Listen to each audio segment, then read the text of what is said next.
My husband moved his girlfriend into our family home while I was visiting my dying mother. What he didn't know was the property records would arrive today, and he's about to learn who really owns the house he's playing house in. The manila envelope felt unnaturally heavy in my hands as I sat in my car, parked across the street from what used to be my sanctuary.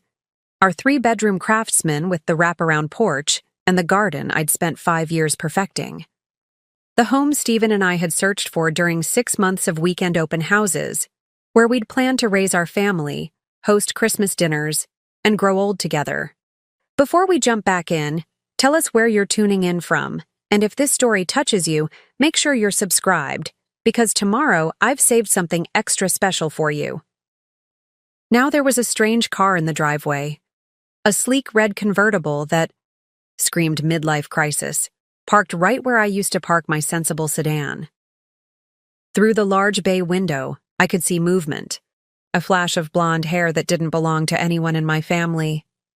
The sound of laughter drifted across the lawn, carried on the early autumn breeze. His laughter intertwined with hers, a sound I hadn't heard in months, not directed at anything I'd said or done. I opened the envelope and pulled out the property records one more time, though I'd already memorized every word. My name, and only my name, listed as the legal owner. A wedding gift from my grandmother, who had insisted on this one peculiarity that had seemed so unnecessary at the time. "Men come and go, Lydia," she'd said, with the wisdom of someone who'd outlived 2 husbands. "But property is forever. Keep this one in your name alone." I'd laughed it off then, assured her that Stephen and I were different, that ours was a love story for the ages, that we'd never need such precautions. My grandmother had simply smiled, patted my hand, and said, "Humor an old woman." Now, 6 years later, I silently thanked her for her foresight as I slipped the documents back into the envelope and stepped out of the car. The walk to my own front door felt surreal, like I was floating above myself, watching a stranger approach. A house that no longer felt like home. I hadn't been here in 3 weeks, not since I'd received the call about my mother's stroke and rushed to be at her bedside in Milwaukee. 3 weeks of hospital corridors, of watching machines breathe for the woman who had raised me, of sleeping in uncomfortable chairs and subsisting on vending machine coffee. 3 weeks in which Stephen had apparently decided to completely rewrite our life story. My key still worked in the lock. Small mercies. I pushed open the door and stepped into the entryway, my heels clicking against the hardwood floors I'd selected, and Stephen had installed over a long holiday weekend 3 summers ago. The laughter stopped abruptly. There was hurried whispering, the sound of something being knocked over, and then Stephen appeared in the doorway to the living room, his face a mask of shock, and something that might have been guilt, though it was hard to tell with Stephen these days. "Lydia," he said, my name sounding foreign on his lips. "You're back."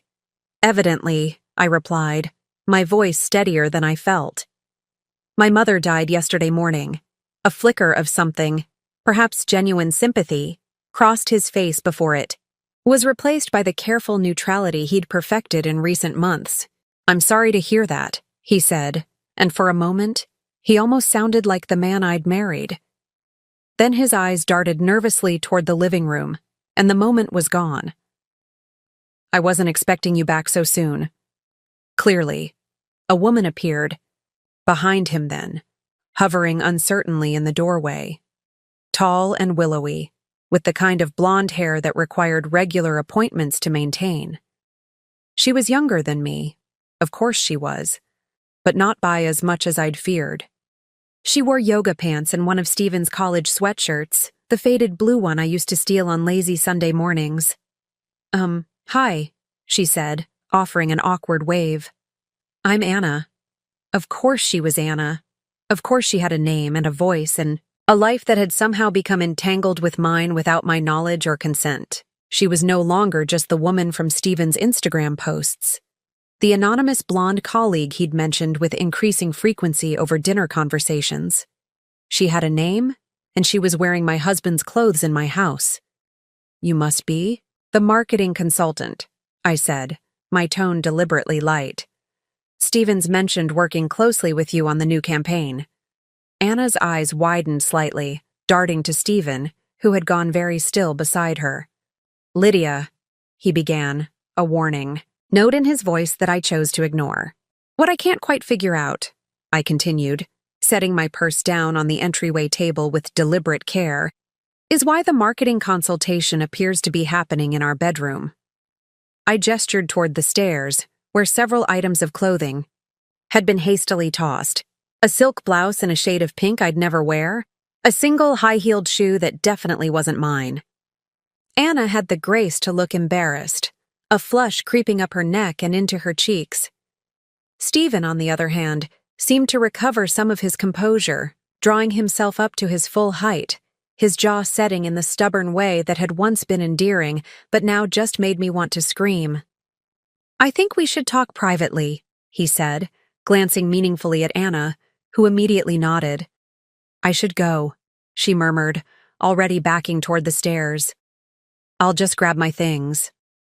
Don't rush on my account, I said, surprising myself with how calm I sounded. After all, I'm the unexpected guest here, aren't I? Stephen's eyes narrowed. This isn't like you, Lydia. You don't do confrontation. And he was right. The old Lydia, the Lydia who had existed 3 weeks ago, before her mother's stroke, before finding her husband playing house with another woman, that Lydia had avoided conflict at all costs. She had swallowed her disappointments, rationalized Stephen's increasingly late nights at the office, and ignored the growing distance between them. But that Lydia had sat by her mother's hospital bed for 21 days, watching the strongest woman she knew fight for every breath, only to lose the battle in the end. That Lydia had held her mother's hand as it grew cold, promised to live more boldly, to stop accepting scraps of happiness. That Lydia was gone, replaced by someone even I didn't fully recognize yet. People change, I said simply. Anna reappeared, clutching a small overnight bag, her face still flushed with embarrassment. I'll call you later, she murmured to Stephen, not quite meeting his eyes. Neither of us moved as she sidled past me and out the front door, the soft click of its closing somehow more final than a slam would have been. Stephen ran a hand through his hair, a nervous gesture I'd once found endearing, and sighed heavily. This isn't how I wanted you to find out. I almost laughed. And how exactly did you plan for me to discover that you'd moved your girlfriend into our home? A text message, a cheerful note on the refrigerator.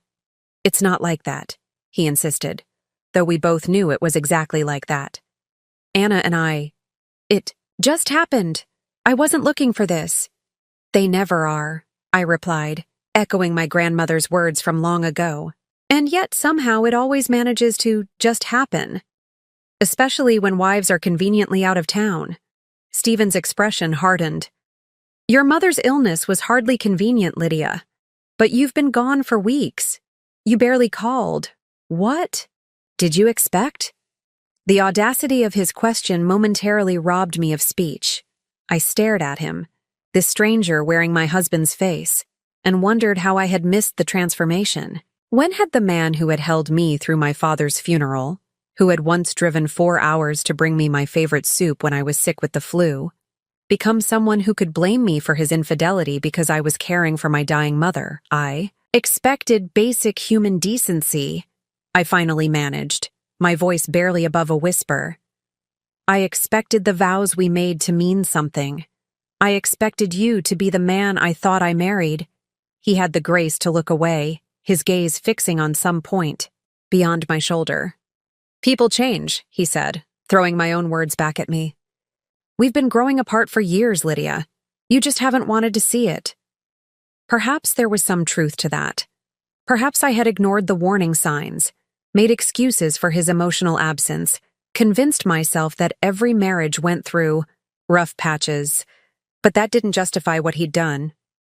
So your solution was to move your girlfriend into our home while I was sitting vigil at my mother's deathbed?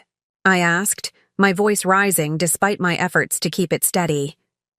Preparing and narrating this story took us a lot of time, so if you are enjoying it, subscribe to our channel. It means a lot to us. Now back to the story. That's your idea of addressing marital problems? Stephen's jaw tightened. It wasn't planned. Her lease ended and it seemed convenient, I finished for him. How wonderfully convenient for both of you. I want a divorce, he said abruptly, the words hanging in the air between us like a physical thing. I was going to tell you when you got back. Anna isn't just some fling, Lydia. We're serious about each other. I should have been devastated. Some distant part of me recognized that this moment, my husband declaring his love for another woman in the home we had built together, should have broken me. But instead, I felt an odd sense of calm, almost relief. The uncertainty was gone. The pretense was over. I reached into my purse and pulled out the manila envelope. As it happens, I said, I have some paperwork of my own to discuss. Stephen eyed the envelope warily. What's that? Property records, I replied, holding them, out to him. My grandmother's wedding gift to me. Not to us, as it turns out. To me, alone. He took the envelope with visible reluctance, his brow furrowing as he scanned the documents inside. I watched the realization dawn on his face, his expression shifting from confusion to disbelief. This house is in your name, he said slowly. Just your name? Yes. But we bought it together. I helped with the down payment. You contributed to the down payment, I corrected him. As clearly documented in the gift letter, my grandmother's lawyer prepared, a gift that was factored into the ownership arrangement she insisted upon. Stephen's face darkened. You knew about this all along? I knew the house was in my name, I acknowledged. But I never thought it would matter. I never thought we'd be here. I gestured vaguely between us, encompassing all that had broken. I never thought you'd move another woman into my house. Our house, he insisted, but the words sounded hollow even to him, I could tell. No, Stephen, I said quietly. My house. And I'd like you to leave? Stephen stared at me, his expression a mixture of anger and disbelief. This wasn't how he had expected this confrontation to go. He had expected tears, pleading, perhaps even forgiveness. He had expected the Lydia who had always accommodated his needs, who had made excuses for his failings, who had prioritized his happiness above her own. That Lydia was gone. You can't just kick me out, he said, his voice rising. I have rights. I'm your husband. For now, I agreed. But the property laws are quite clear on this point. I've spoken with a lawyer. This was a lie. I had done no such thing. But Stephen didn't need to know that. Not yet. When? He demanded. When did you have time to speak with a lawyer while your mother was dying? I made time, I said simply. Just like you made time for Anna while I was gone. Stephen's face cycled through a series of emotions, shock, anger, calculation, and finally, a forced calm that I recognized from our most heated arguments. It was the expression he wore when he thought he could reason his way out of a situation. You're upset, he said, his voice deliberately gentle. And you have every right to be. Finding out about Anna this way, I handled it badly. But we need to talk about this rationally. I'm being perfectly rational, I replied, moving past him toward the kitchen. I needed water, needed to ground. Myself in the mundane act of opening my own refrigerator, using my own glass. Small rituals to remind myself that this was still my home, despite the alien presence that had invaded it. I noticed immediately that things had been rearranged.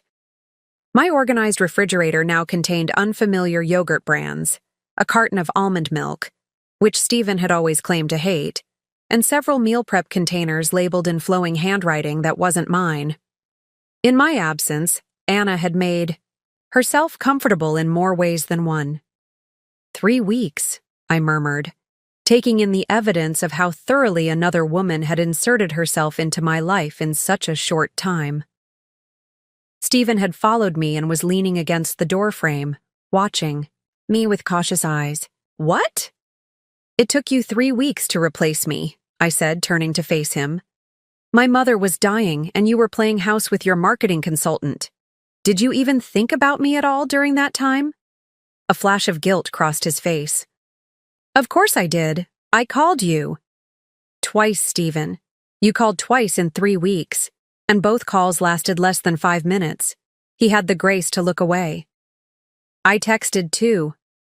How's it going? Doesn't count as emotional support while I'm watching." "My mother died," I said, surprised by the steadiness in my voice when inside I felt like I was shattering. "But I guess you were too busy redecorating our bedroom to manage anything more substantial." At the mention of our bedroom, Stephen's expression changed, becoming more guarded. "This isn't productive, Lydia. We need to discuss the house situation." Calmly. "The house situation," I repeated.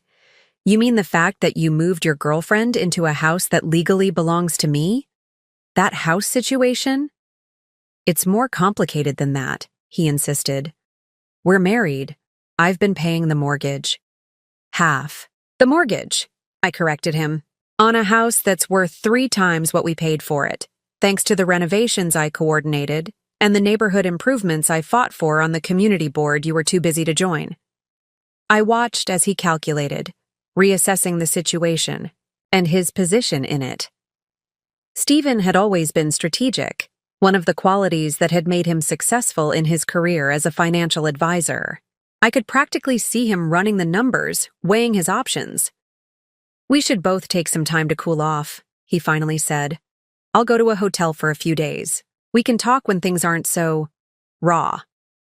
"That's very considerate," I said, not bothering to hide the sarcasm in my voice. "Will Anna be joining you at this hotel, or does she have somewhere else to go now that her lease has so conveniently ended?" His jaw tightened. "That's not fair." "None of this is fair, Stephen. My mother is dead. My husband has betrayed me in the most cliched way possible, and a stranger has been sleeping in my bed. So forgive me if I'm not particularly concerned with fairness right now."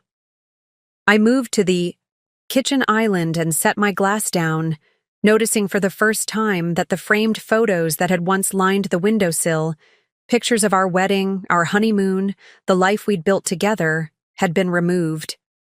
In their place stood a potted orchid I'd never seen before. The absence of those photos hit me harder than finding Anna in my house. It was one thing to betray me. It was another to erase me. "Where are our photos?" I asked, my voice barely above, a whisper. Stephen shifted uncomfortably. "In the office closet. It seemed weird to have them up." "Weird," I repeated. "Yes, I imagine it would be weird to have photographic evidence of your marriage while your girlfriend is living here." "Lydia, I want you to pack a bag and leave," I cut him off. "Tonight, I'll give you 30 minutes. His expression hardened. "You can't just throw me out. I have rights." "And I have a property deed with only my name on it," I countered. "Along with text messages from you acknowledging that you've moved another woman into my home without my knowledge or consent. Would you like to test which one a judge will find more compelling?" It was a bluff. I had no idea what a judge would say, and the legal realities were almost certainly more complicated than I was making them out to be. But I was counting on Stephen's aversion to public embarrassment and his general tendency to avoid confrontation when he wasn't in a position of power. He stared at me for a long moment, and I saw a glimpse of something I'd never seen directed at me before. A cold, calculating anger that made me glad we were in an open kitchen with clear sightlines to the front door. "This isn't over," he finally said. "No," I agreed. "But this part is. 30 minutes, Stephen." He turned without another word and headed upstairs.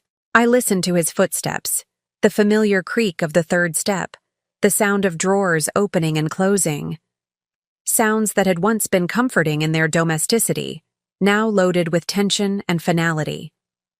I sank onto one of the kitchen stools, suddenly exhausted.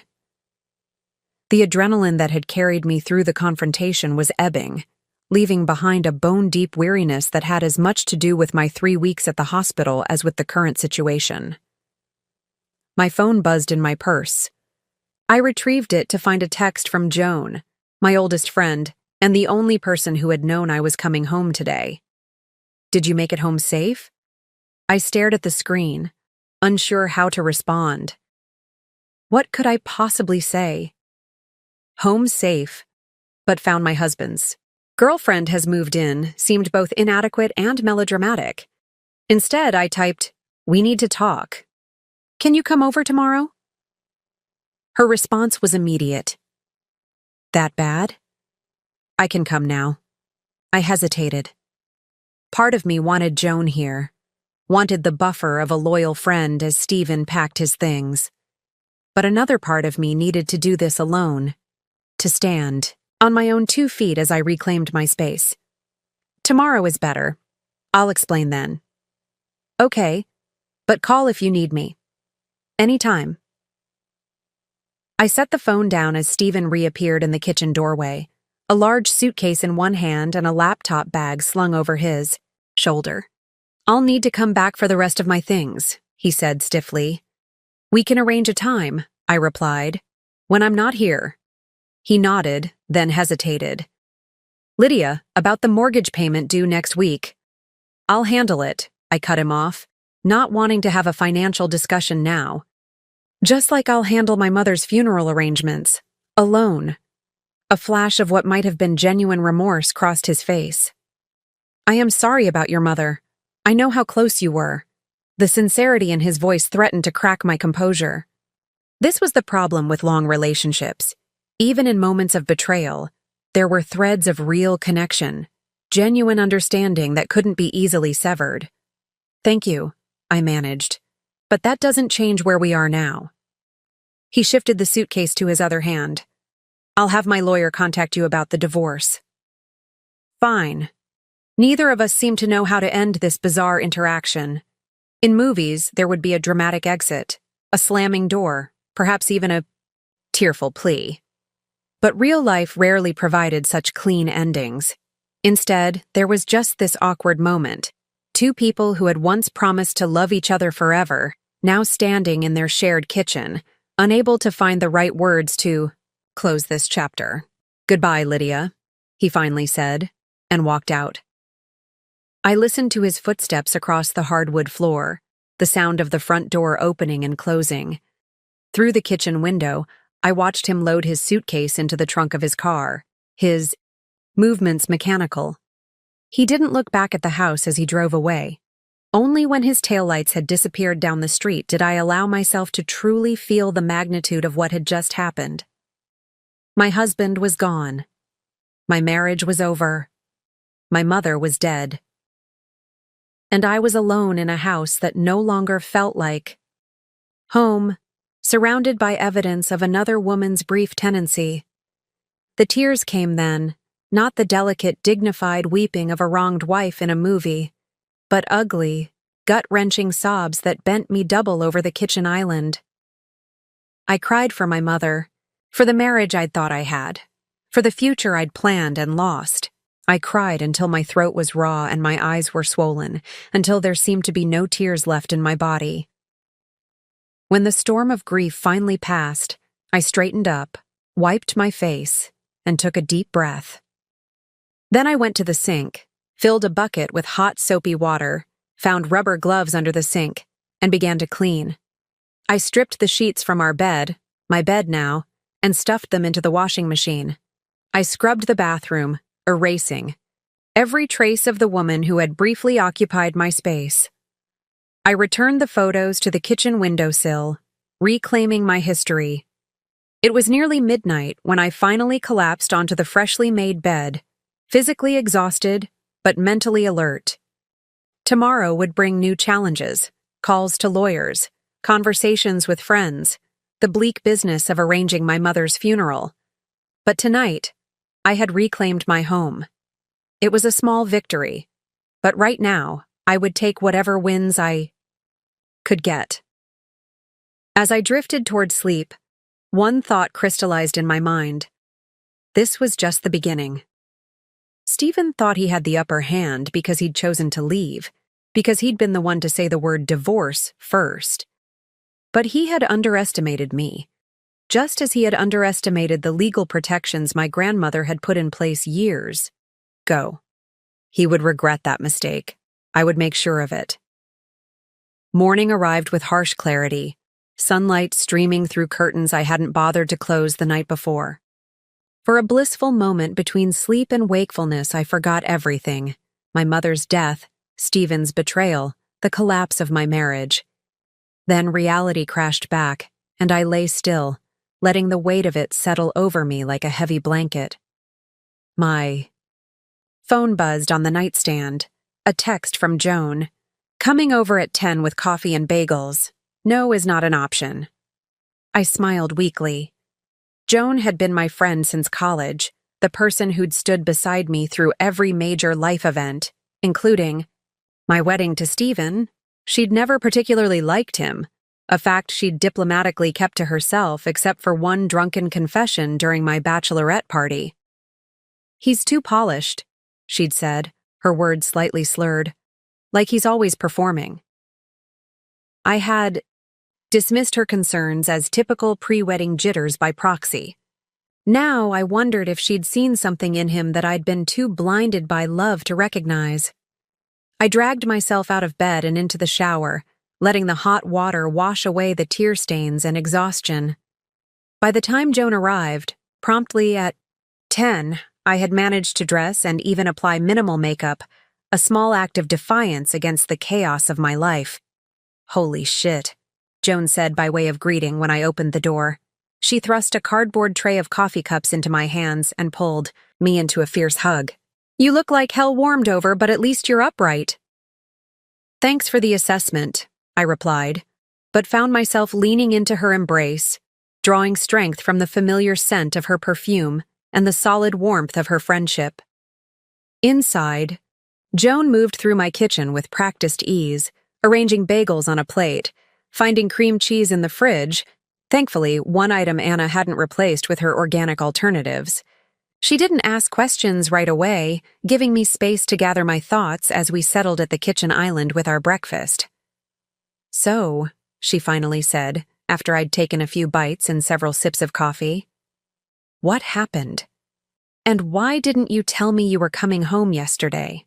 I took a deep breath and told her everything. Finding Anna in my house, the confrontation with Stephen, the property records, kicking him out. Joan listened without interrupting, though her expressions cycled through shock, outrage, and fierce approval. "That absolute bastard," she said when I finished. "Moving his girlfriend in while you're with your dying mother? That's a special kind of low."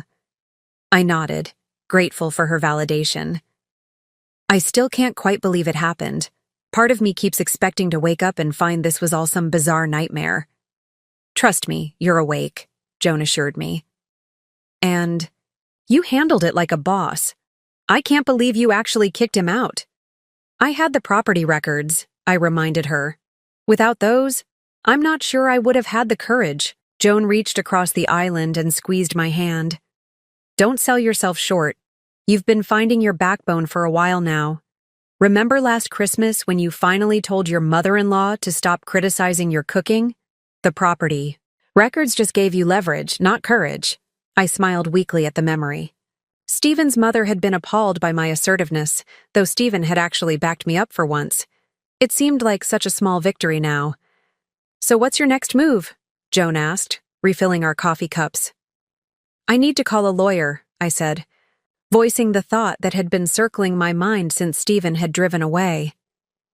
"Figure out what my rights actually are beyond the house. And I have to plan my mother's funeral. The hospital is still holding her." I trailed off, unable to say the word body. Joan nodded. "I'll help with the funeral arrangements. And I know a good divorce attorney, Kelly Reynolds. She handled my cousin's divorce last year. Absolute shark in the courtroom, but the sweetest person otherwise." I took out my phone and made a note of the name. "I'll call her today." What about your job? Joan asked gently. Do you need to extend your leave? The question jarred me. In the shock of everything that had happened, I'd barely thought about my position as an architectural project manager at a firm downtown. I'd taken emergency family leave when my mother had her stroke, but that time was running out. I should call them, I admitted. I need at least another week to handle the funeral and everything else.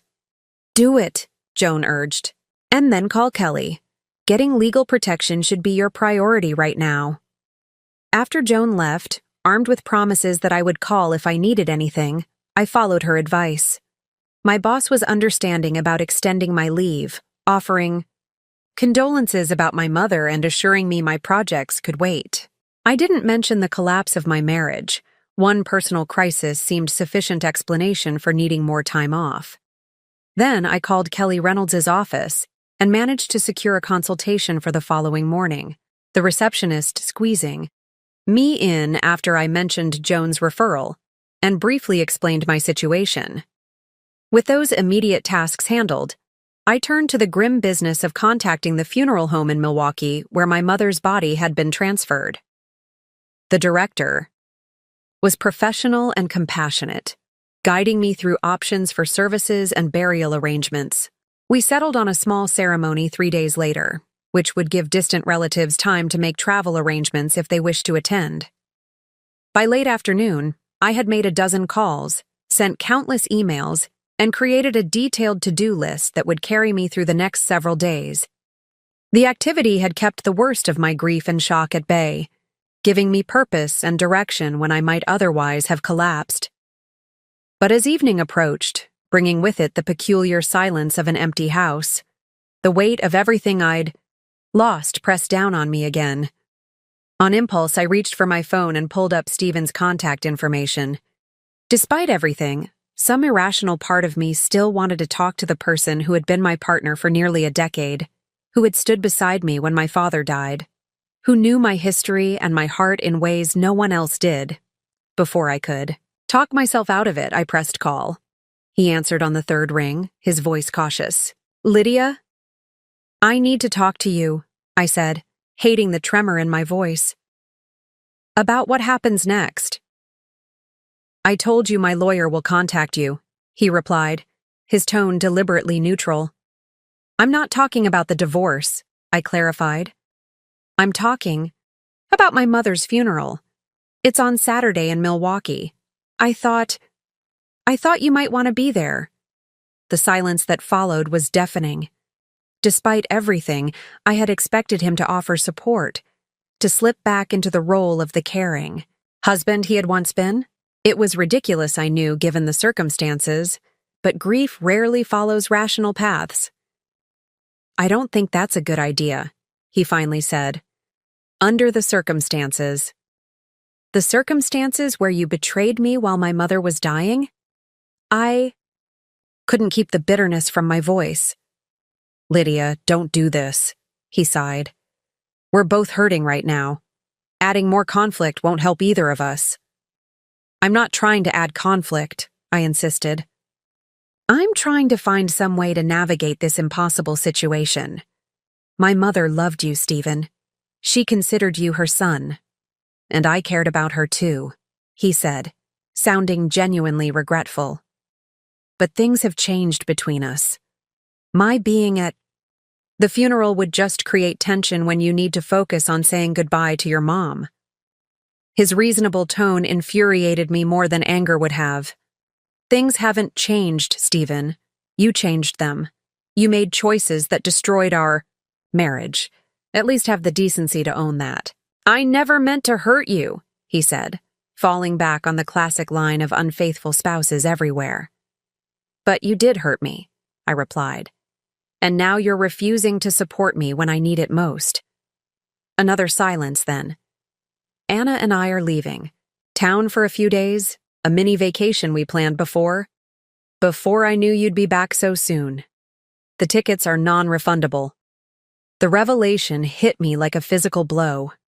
Not only was he refusing to attend my mother's funeral, but he was going on vacation with his girlfriend instead. The complete disregard for my feelings, for common decency, was breathtaking. "You're going on vacation," I repeated, my voice flat. "While I bury my mother." "Lydia, don't," I cut him off. "Don't say another word. I don't want to hear your excuses or your rationalizations. Just don't." I ended the call before he could respond, then sat motionless, staring at the wall across from me. Whatever foolish hope I'd harbored that there might be some path to reconciliation, some way to salvage even a shred of the relationship we'd once had, evaporated in that moment. Stephen wasn't just moving on. He had already moved on long before I'd discovered his betrayal. And I was utterly, completely alone in facing the days ahead. The realization should have devastated me. Instead, it solidified something in my core, a determination that had been forming since I'd first seen Anna in my house. If Stephen could discard a decade of marriage so easily, if he could abandon me during the most painful experience of my life, then I owed him nothing. Not consideration, not kindness, and certainly not forgiveness. I picked up my phone again and called Joan. "I need that lawyer's home number," I said when she answered. "I can't wait until tomorrow." The day of my mother's funeral dawned gray and drizzly, the Milwaukee sky weeping the tears I was too numb to shed. I stood in the small chapel attached to the funeral home, greeting distant relatives and my mother's colleagues with mechanical politeness, accepting hugs and condolences with a detached smile that never reached my eyes. Joan had driven up with me the day before, handling all the logistics I couldn't manage, arranging the modest flower display my mother would have preferred, coordinating with the minister, making sure the memorial pamphlets were printed correctly. Now she stood beside me, a silent pillar of support, squeezing my elbow gently whenever my composure threatened to crack. "Your mother would be proud of you," she whispered, as we took our seats for the service. "You're handling this with such grace." But grace was the last thing I felt as I sat through the eulogies and prayers. Inside, I was a hurricane of rage and grief, fury at Stephen's absence mingling with the raw pain of my mother's loss until I could barely distinguish between the two. When it came time for me to speak, I managed to deliver the words I'd carefully prepared, sharing memories of my mother's strength, her humor, her unwavering support. But it felt like someone else was speaking through me, some automaton who could function while the real Lydia huddled in a dark corner of my mind, screaming into the void. After the service, after the burial, after the small reception at my mother's favorite restaurant, Joan and I returned to my childhood home, now mine, another inheritance I hadn't wanted. We walked through the quiet rooms, the air still heavy with my mother's presence. Her books stacked beside her reading chair, her gardening shoes by the back door, her half-finished crossword puzzle on the kitchen table. "I can't stay here tonight," I said suddenly, the words escaping before I'd fully formed the thought. "It's too—" "I know," Joan cut in, sparing me from having to articulate the suffocating weight of absence that filled the house. "We'll get a hotel. We can come back tomorrow to start sorting things." But even the bland anonymity of the hotel room offered little respite. As soon as Joan fell asleep in the adjacent bed, the dam I'd built around my emotions began to crack. I slipped into the bathroom, turned on the shower to mask any sounds, and finally allowed myself to break down completely. I cried for my mother, for the conversations we'd never have, for the milestones she'd never witness. I cried for my marriage, for the life I'd thought I was building, for the children Stephen and I had talked about having someday, children who would now never exist. I cried until I was empty, hollowed out, a shell of the woman I'd been just a month ago. When I finally emerged, face raw from tears and hotel washcloth, Joan was sitting up in bed, the bedside lamp casting her in gentle light. "I heard you," she said simply. "Do you want to talk about it?" I shook my head, then changed my mind and nodded, collapsing onto my bed. "Everything is gone, Joan. My mother, my marriage, the future I planned. It's all just gone. She moved to sit beside me, wrapping an arm around my shoulders. I know it feels that way right now, but you're still here, and you can build a new future. I don't know how, I admitted, the words barely audible. I've spent the last decade being Stephen's wife, being my mother's daughter. Who am I without them? You're Lydia, Joan said firmly, the woman who redesigned her entire kitchen from scratch because she couldn't find exactly what she wanted. The woman who organized a community fundraiser to save the local library. The woman who just faced the worst day of her life with more strength than most people show in a lifetime. I let her words wash over me, wanting desperately to believe them, but feeling disconnected from the person she was describing. That Lydia seemed like a distant acquaintance, someone I'd known long ago but could barely remember now. I feel like I'm drowning, I confessed. Every time I think I've hit bottom, the floor drops out again. Joan's arm tightened around me. Then I'll be your life raft. And when you're ready, I'll help you find your way back to shore. But right now, you just need to keep your head above water. We sat in silence for a long moment, the hotel air conditioning humming softly in the background. Finally, I asked the question that had been haunting me since Stephen's revelation about his vacation. Do you think he ever really loved me? Joan sighed, considering her answer carefully.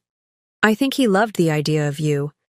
The perfect wife who supported his career, who made a beautiful home, who never demanded too much. But I don't know if he ever truly saw you, the real you, with all your dreams and fears and complications. Her words pierced me with their truth. Stephen had always seemed most attentive, most loving, when I was fulfilling the role he expected. The admiring wife, the gracious hostess, the understanding partner who accepted his late nights at work without question. The times I'd stepped outside that role, when I'd pursued my own career advancement, when I'd disagreed with him publicly, when I'd needed emotional support rather than offering it, those were the times tension had crept into our relationship. Was such a fool, I whispered. No, Joan said firmly. You were a woman who loved deeply and trusted completely. That's not foolish, Lydia. That's beautiful. Stephen's the fool for throwing it away. We returned to our separate beds eventually, but sleep eluded me. I stared at the textured hotel ceiling, my mind racing through the ruins of my life, searching for some path forward that didn't terrify me. My buzzing phone broke the night stillness. I grabbed it quickly, not wanting to wake Joan, and frowned at the unknown number lighting up my screen. It was nearly 2 a.m. Who would be calling at this hour? Hello? I answered cautiously. Is this Lydia Calloway? The woman's voice was unfamiliar, her tone professional but gentle. Yes. Who's this? My name is Officer Rivera with the Milwaukee Police Department. I'm calling about your property on Maple Street. My mother's house. My house now. My heartbeat accelerated. What about it? I'm afraid there's been a break-in, she said. The alarm system alerted us and we responded, but the intruders had already fled. There's significant damage, and we need you to come assess what might be missing. I sat up, fully alert now. I'll be there as soon as I can. 20 minutes, maybe. After hanging up, I woke Joan and explained the situation. We dressed quickly and drove through the quiet Milwaukee streets, my mind cycling through terrible scenarios. Had it been random vandals? Thieves who knew the house was empty after the funeral? Or something more targeted? The police cruiser was still parked outside when we arrived, lights silently flashing, illuminating the block in alternating blue and red. Officer Rivera, a petite woman with a no-nonsense demeanor, met us on the porch. The damage is mostly in the study and master bedroom, she explained as she led us inside. Drawers emptied, furniture overturned. It looks like they were searching for something specific. She was right. The living room and kitchen were untouched, but my mother's study was devastated. Desk drawers pulled out and dumped, books swept from shelves, the small safe in the closet pried open and emptied. The safe, I said numbly. What was in it? We were hoping you could tell us, Officer Rivera replied. I shook my head. I don't know. My mother never shared the combination with me. I was planning to hire someone to open it next week. The bedroom was even worse. The mattress had been slashed, the contents of every drawer strewn across the floor. My mother's jewelry box lay empty on the dresser, the modest collection of pieces she'd treasured. Her wedding ring, my grandmother's pearls, the sapphire bracelet my father had given her on their anniversary. All gone. This wasn't random, Joan said quietly as we surveyed the damage. Random burglars don't slash mattresses. They were looking for something. Officer Rivera nodded. That's our assessment as well. Ms. Calloway, can you think of anything your mother might have had that someone would want this badly? Documents, valuables we can't see are missing? I shook my head, overwhelmed by this fresh violation on a day already marked by grief. No, nothing. She was a community college professor. She didn't have enemies or secrets. But even as I said, the words I remembered my mother's last coherent conversation before the stroke had robbed her of speech. She'd been agitated, insisting I look in her safe after she was gone. There's something you need to see, she'd said. Something about Stephen. I'd assumed it was delirium, her mind confusing past and present. Now I wasn't so sure. Actually, I said slowly, there might have been something, but I don't know what. As Officer Rivera took notes and promised increased patrols in the area, I stood in the wreckage of my mother's life, a terrible suspicion forming in my mind. The timing was too perfect, too coincidental. A break-in the night after the funeral, targeting the safe my mother had specifically mentioned in relation to Stephen. Do you think? Joan began once we were alone, clearly following the same trail of thought. I don't know what to think anymore, I cut her off, unwilling to voice the accusation forming in my mind. That my husband might have orchestrated this, might have sent someone to steal whatever evidence my mother had been keeping. It was too painful, too outrageous to consider. And yet, as I looked around at the calculated destruction, the targeted search, I couldn't dismiss the possibility. The Stephen I thought I knew would never do such a thing. But then, the Stephen I thought I knew wouldn't have moved his girlfriend into our home while I sat by my mother's deathbed. I didn't know my husband at all. And that realization, more than the break-in, more than even my mother's death, made me feel truly, devastatingly alone. After the police finished documenting the break-in, Joan and I retreated to a 24-hour diner nearby, neither of us willing to stay in the violated space of my mother's home. We sat in a booth by the window, warming our hands on ceramic mugs of mediocre coffee as dawn slowly brightened the sky outside. Itaw. Should call Kelly, Joan said, breaking the exhausted silence that had settled between us. Tell her about the break-in. She needs to know what's happening. I nodded, too drained to argue. Kelly Reynolds, the divorce attorney I'd consulted before leaving for Milwaukee, had already impressed me with her sharp mind and strategic thinking. She'd advised me to document everything, to communicate with Stephen only in writing when possible, and to prepare for what she called guerrilla warfare in the divorce proceedings. He's already shown he doesn't respect boundaries, she'd told me during our meeting. Men like that rarely play fair when their control is threatened. At the time, I'd thought she was being overly dramatic, projecting past clients' experiences onto my situation. Now, staring at my distorted reflection in the diner window, I wondered if she'd understood Stephen better after one conversation than I had after a decade of marriage. I'll call her when it's a reasonable hour, I promised. But I need to figure out what was in that safe first. Joan frowned. How? It was cleaned out. Not everything requires physical evidence, I said, an idea forming. My mother may have been secretive, but she was also methodical. If she knew something about Stephen, she would have documented it. And you think you know where to look? I nodded. Her backup drive. She kept everything on it. Research, photos, personal documents. She was paranoid about losing her work, so she updated it religiously. I managed a weak smile. Who knew her digital hoarding might actually come in? Handy? Where is it? Joan asked. In her office at the college. She kept it in her desk drawer. We can go there today. We made plans to visit the campus after getting a few hours of sleep, then return to the hotel. But despite my exhaustion, rest eluded me.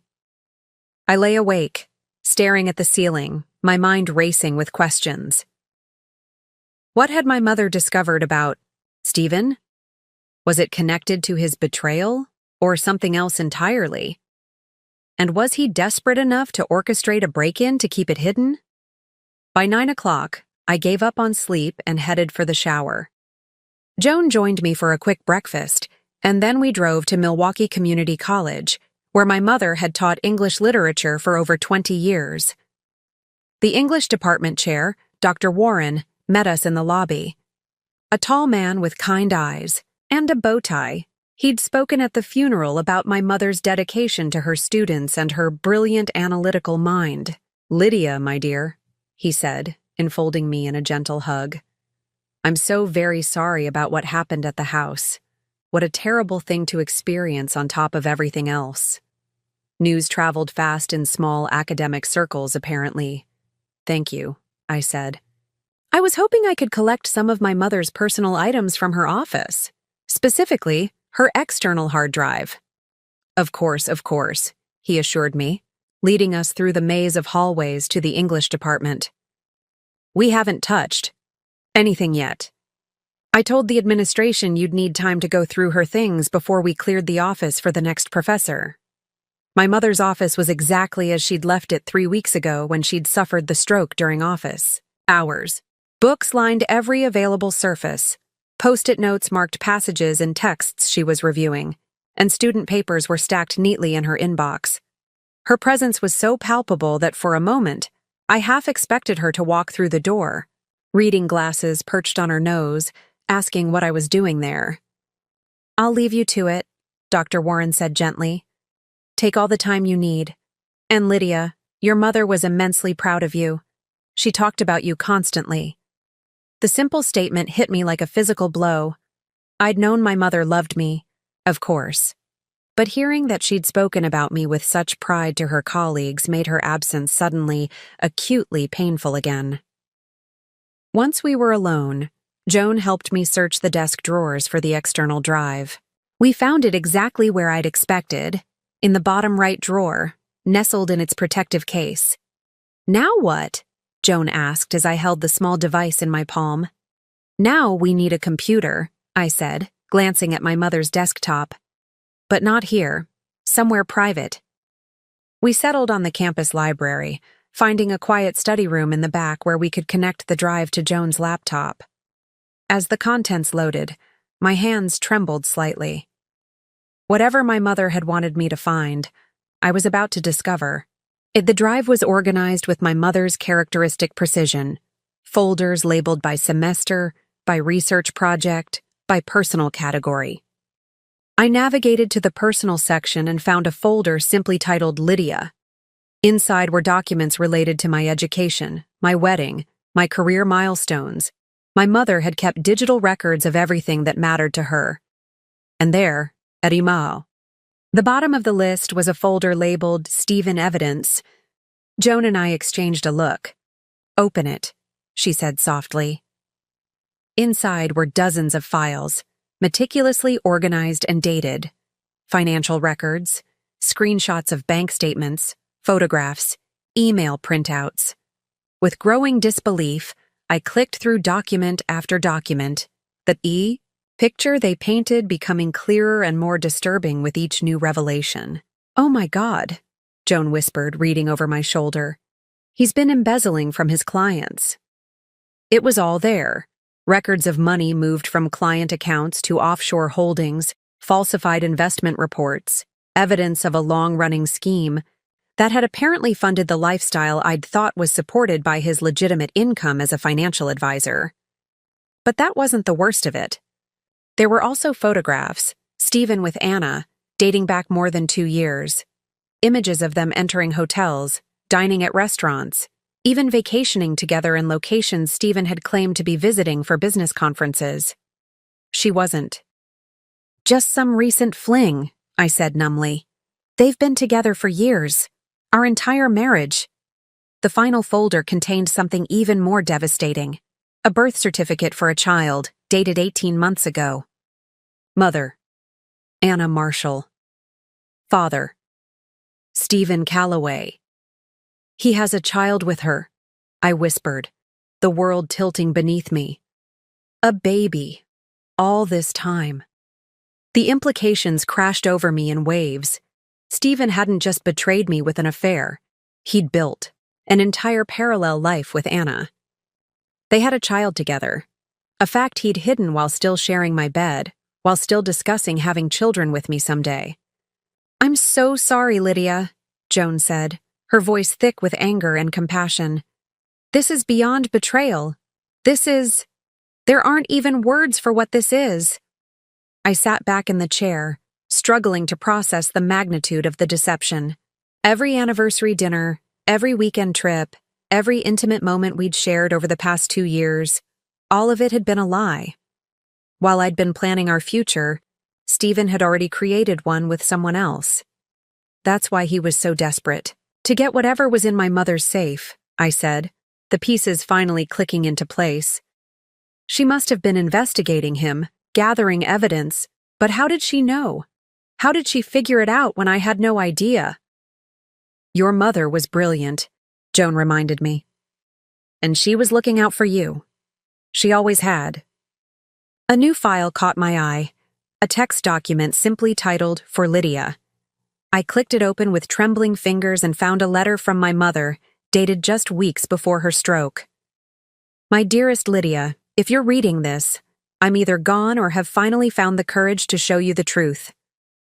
I've spent months debating whether to share what I've discovered, not wanting to cause you pain, but I've come to believe that living in ignorance is ultimately more harmful than facing difficult truths. It began with a chance encounter. I saw Stephen with a woman at a restaurant in Chicago when he was supposedly at a conference in New York. My first instinct was to confront him, but something held me back.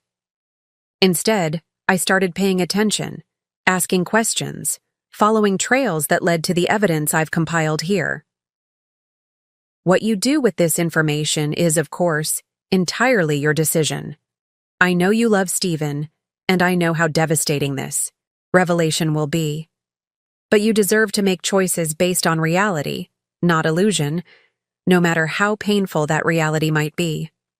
You are stronger than you know, my darling girl. Whatever path you choose, remember that strength. Remember that you are your mother's daughter, and we do not break easily. All my love." Mom tears blurred my vision as I read her final words to me.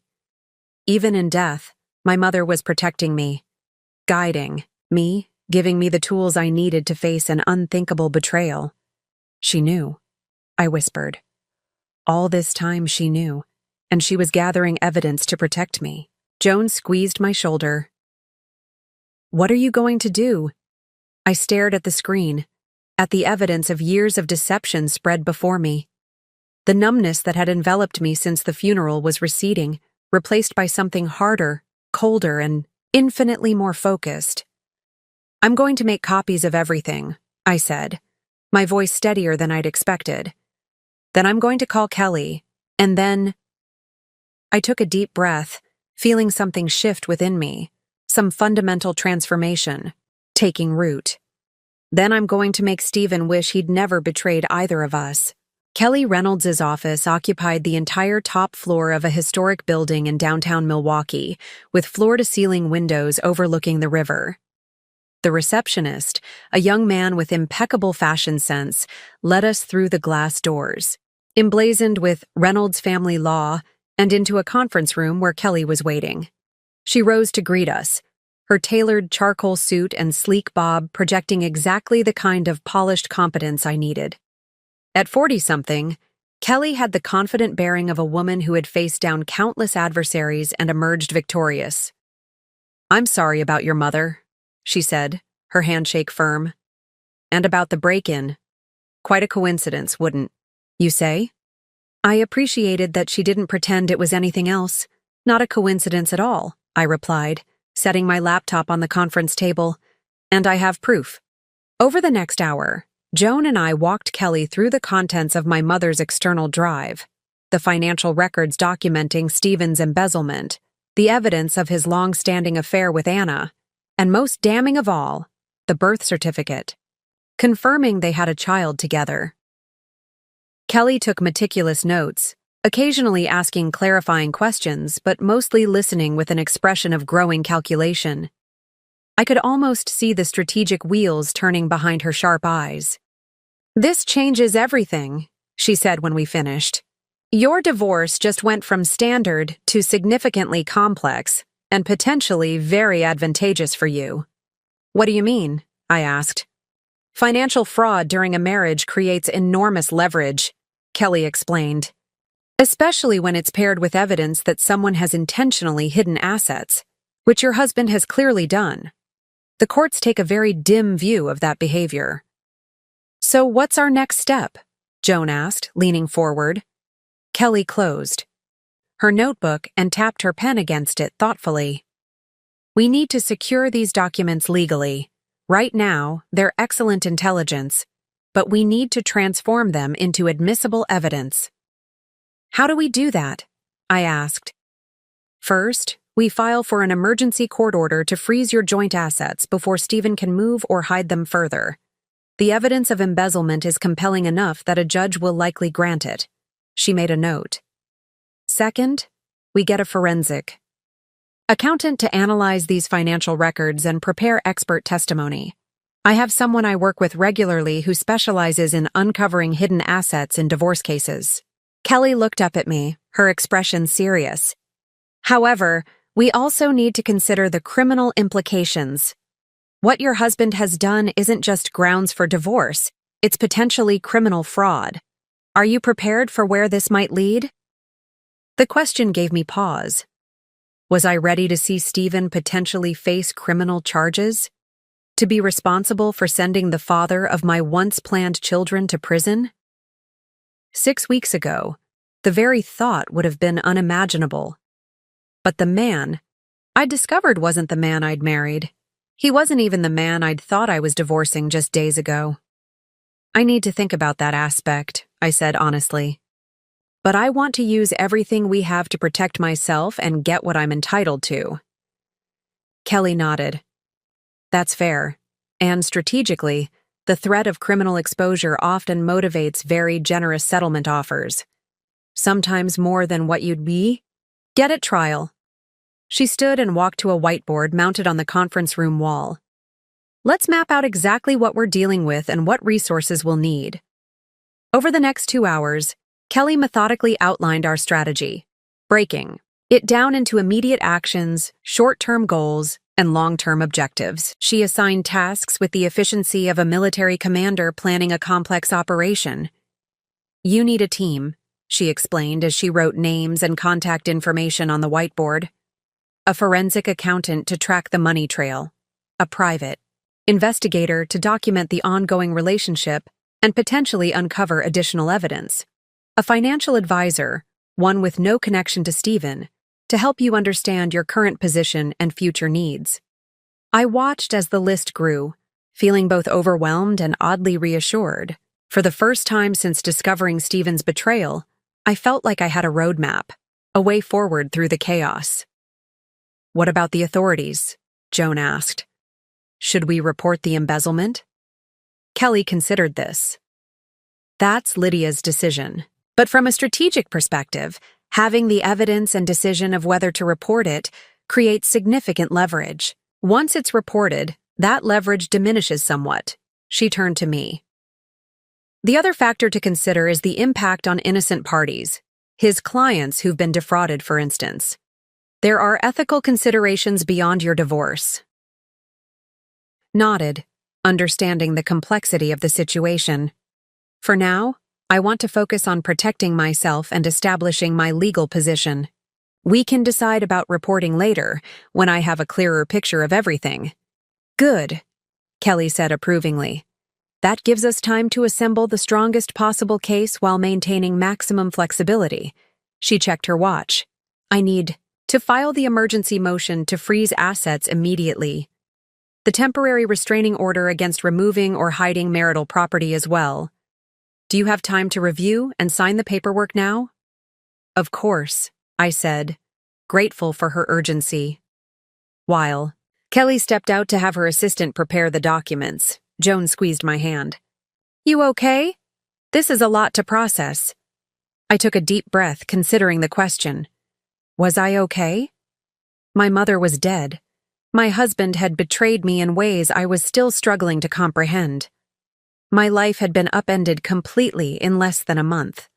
No, I admitted. I'm not okay, but I'm going to be. For the first time, I actually believed it. Kelly returned with a stack of papers requiring my signature. As I read through the legal documents detailing the freeze on our joint accounts, the formal request for financial disclosures, and the petition for exclusive use of the family home, the reality of what was happening hit me anew. This wasn't a bad dream I would wake from. It was my life now. What happens when Stephen gets served with these papers? I asked, signing the last document with a hand that trembled slightly. He'll likely contact his lawyer immediately, Kelly said. If he hasn't already retained one. Given the evidence we have, I expect they'll reach out quickly to discuss settlement options. And if they don't? Kelly's expression hardened slightly. Then we escalate. We can request an emergency hearing for temporary support and file for contempt if he attempts to circumvent the asset freeze. The judge assigned to your case will determine interim financial arrangements while the divorce proceeds. She gathered the signed documents. But understand this.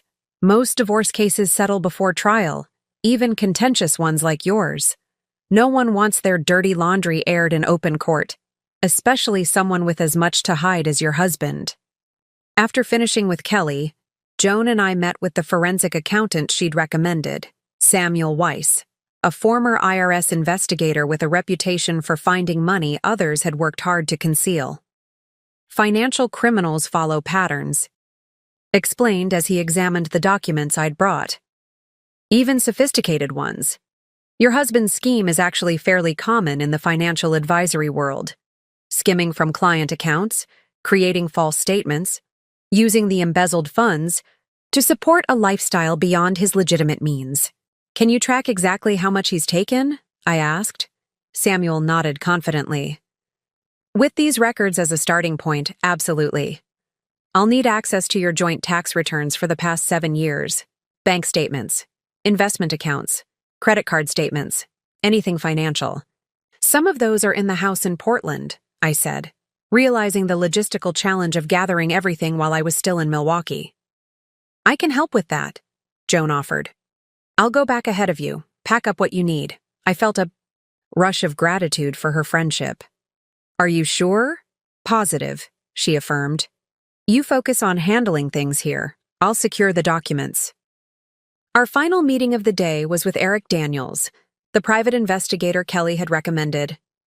Unlike Samuel's polished professionalism, Eric had the rumpled appearance of someone who spent more time in surveillance vehicles than offices. But his sharp eyes missed nothing, and he asked precise, thoughtful questions about Stephen's habits, routines, and potential hiding places for assets. People think private investigators just follow cheating spouses around with cameras, he said, his voice gruff from what I guessed were years of cigarettes. But in cases like yours, it's more about documentation and verification, proving what's already happened and tracking ongoing activities that might affect your case. Like whether he's continuing to move money? I suggested. Eric nodded. Exactly. Or whether he's disposing of marital assets without your knowledge. I'll coordinate with Samuel on the financial surveillance aspects. By late afternoon, my head was spinning with information, strategies, and to-do lists. Kelly had mapped out a plan for the next 3 weeks that would keep me busy with depositions, financial reviews, and preparations for the initial divorce hearing. What should I do about the house in Portland? I asked as our marathon strategy session wound down. I need to go back there eventually, With the documentation we've filed today, your husband can't legally return to the house without your permission, Kelly assured me. We've established it as your separate property, and the court will almost certainly grant you exclusive use during the divorce proceedings. She hesitated, then added, "That said, given the break-in here and the level of deception we've uncovered, it might be prudent to change the locks and install a security system if you don't already have one." The suggestion sent a chill through me. I'd been so focused on the legal and financial aspects of Stephen's betrayal that I hadn't fully considered the potential for more direct confrontations. "You think he might try to get in?" I asked. Kelly's expression was carefully neutral. "I think someone who has maintained a double life for years and potentially orchestrated a break-in is capable of further boundary violations. Better safe than sorry." As Joan and I drove back to the hotel, exhaustion finally catching up with me, I felt a strange mix of emotions. The grief over my mother was still raw, the betrayal still fresh. But beneath those painful feelings was something new, a sense of purpose, of forward momentum. "You did good today," Joan said, glancing over as she navigated through rush-hour traffic. "Your mom would be proud." I nodded, too tired for words, but sensing the truth in her statement. My mother had given me one final gift, the truth I needed to protect myself. Now it was up to me to use it wisely. That night, I slept deeply for the first time since returning to Milwaukee, dreamless and uninterrupted. When I woke the next morning, the path ahead still seemed daunting, but no longer impossible. I had a plan. I had resources. I had a team. Most importantly, I had myself, stronger, and more determined than I'd been before. Stephen had underestimated me, just as he'd underestimated my mother. That was a mistake he would soon regret. The next 3 days passed in a whirlwind of meetings, paperwork, and preparations. I arranged my mother's affairs, signed documents authorizing Kelly to act on my behalf in my absence, and scheduled follow-ups with Samuel and Eric for the coming weeks. Joan had already flown back to Portland to secure the financial documents we needed and check on my house. On my final evening in Milwaukee, I returned to my mother's home, still bearing the scars of the break-in, but now cleaned up thanks to a service Kelly had recommended. I walked through the quiet rooms, running my fingers along the spines of my mother's beloved books, breathing in the lingering scent of her perfume that clung to her clothing. In her bedroom, I opened her jewelry box, now empty of its treasures.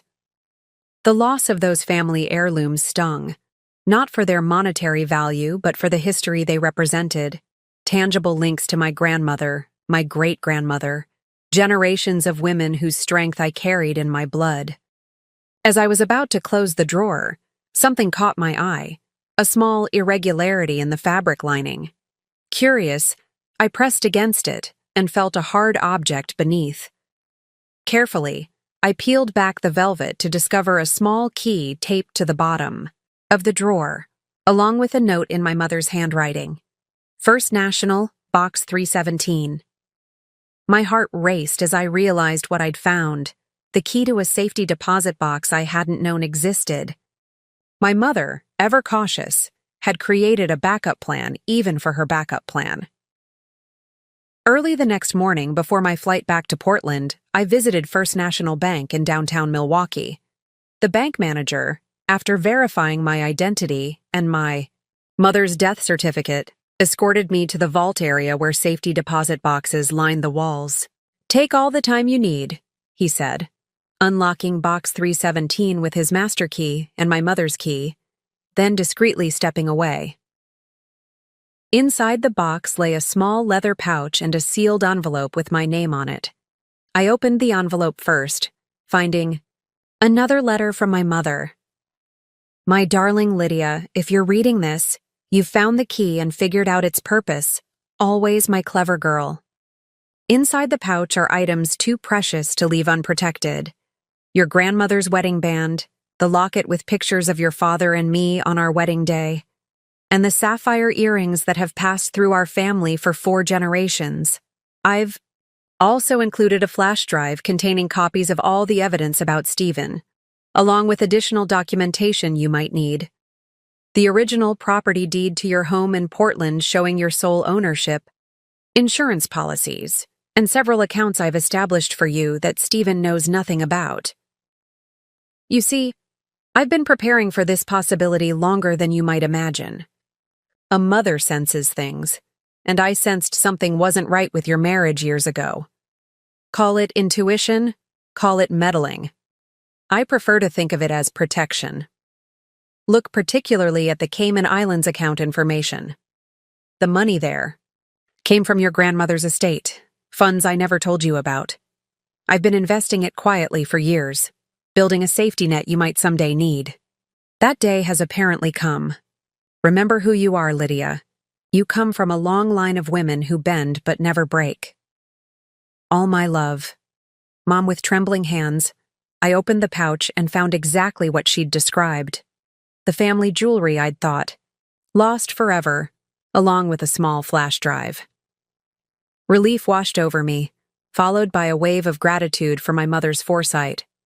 On the plane back to Portland, I reviewed the contents of the flash drive on my laptop. The Cayman account contained over $340,000, a sum that left me breathless. My mother and grandmother had created a financial safety net I'd never known about, ensuring I would never be trapped by financial dependency. Beyond the money, I discovered documentation of 3 rental properties in Milwaukee that my mother had purchased using the family funds, all producing steady income that had been reinvested over the years. Property I now owned outright. Most significantly, I found detailed records of my mother's investigation into Stephen's activities, notes on conversations with his colleagues, screenshots of social media posts that contradicted his claimed whereabouts, even recorded phone calls with financial institutions questioning discrepancies she'd identified. My mother hadn't just stumbled upon Stephen's deception. She'd methodically investigated it over years, compiling evidence with the precision of a prosecutor building a case. The scope of her efforts was staggering, and exactly what Kelly needed to strengthen our position. I arrived in Portland late that evening, emotionally and physically exhausted, but with a newfound sense of security. Joan picked me up at the airport, bubbling with excitement she could barely contain. "I found something at your house," she blurted out as soon as I got in the car. "Something big." "What is it?" I asked, thinking nothing could surprise me after the revelations in my mother's safety deposit box. "Stephen has a second phone," she explained. "It was hidden in his golf bag in the garage. I was looking for financial documents in his filing cabinet when I accidentally knocked over his clubs. The phone fell out of the side pocket." My pulse quickened. "Did you turn it on?" She nodded, a mixture of triumph and disgust on her face. "No password, if you can believe it. Arrogant bastard never thought anyone would find it. Lydia, it's full of texts between him and Anna going back 3 years. Photos, plans, everything." "Did you show it to Kelly's team?" I asked. "Better. Eric sent a tech guy who made a complete forensic copy before putting it back exactly where I found it. Stephen has no idea we have access to his secret communications." I leaned back against the headrest, processing this new development. "So now we can see their conversations in real time?" "Exactly," Joan confirmed. "Eric's team is monitoring it. And Lydia, there's more.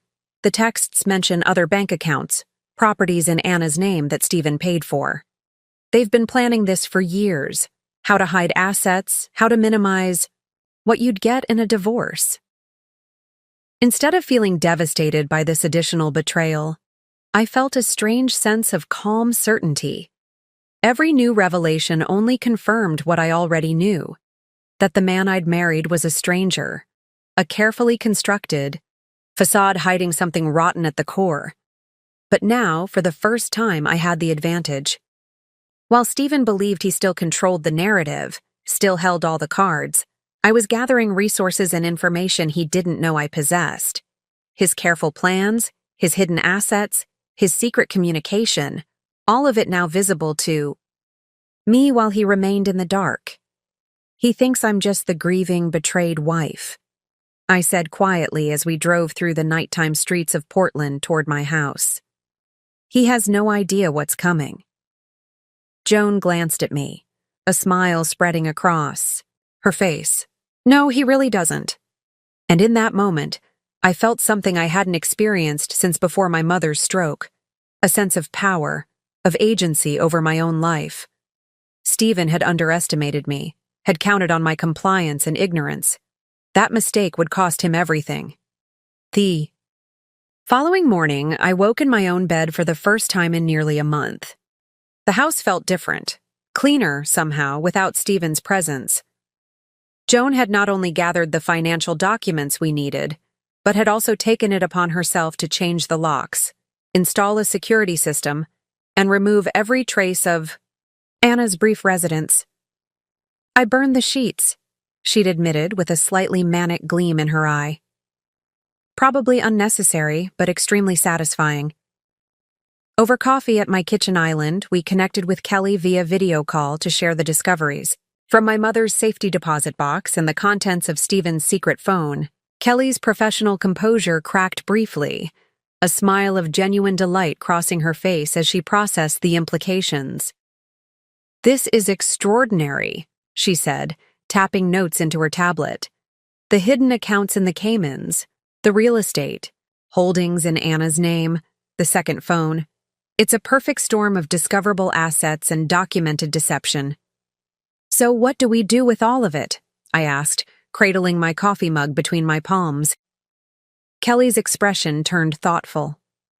"We have multiple paths available, each with different advantages. The question is, what outcome are you seeking, Lydia? Maximum financial recovery? Public exposure? A swift resolution? The strategy changes depending on your primary goal." It was a question I'd been turning over since discovering the extent of Stephen's betrayal. What did I want? Revenge? Justice? Simply to move on with my life? "I want 3 things," I said slowly, the objectives crystallizing as I spoke them aloud. "First, I want financial security. Everything I'm legally entitled to, plus compensation for his deception. Second, I want him to face consequences for what he's done, not just to me, but to his clients. And third," I paused, realizing the final goal was the most important to me. "I want the truth acknowledged, not hidden in confidential settlements or sealed court records, but publicly recognized. I'm tired of being the only one carrying the burden of his lies." Kelly nodded, understanding in her eyes. "Those are clear objectives, and they help us narrow our approach. Let me outline what I think our best strategy would be." Over the next hour, Kelly mapped out a comprehensive 3-phase plan that addressed each of my goals while maintaining maximum leverage at every stage. "Phase 1 is information gathering and strategic positioning," she explained. "We've already begun this with the emergency orders to freeze assets and secure the house. The next step is a complete forensic accounting of all marital finances, legitimate and hidden." Samuel, who had joined the call midway through, weighed in on the financial aspects.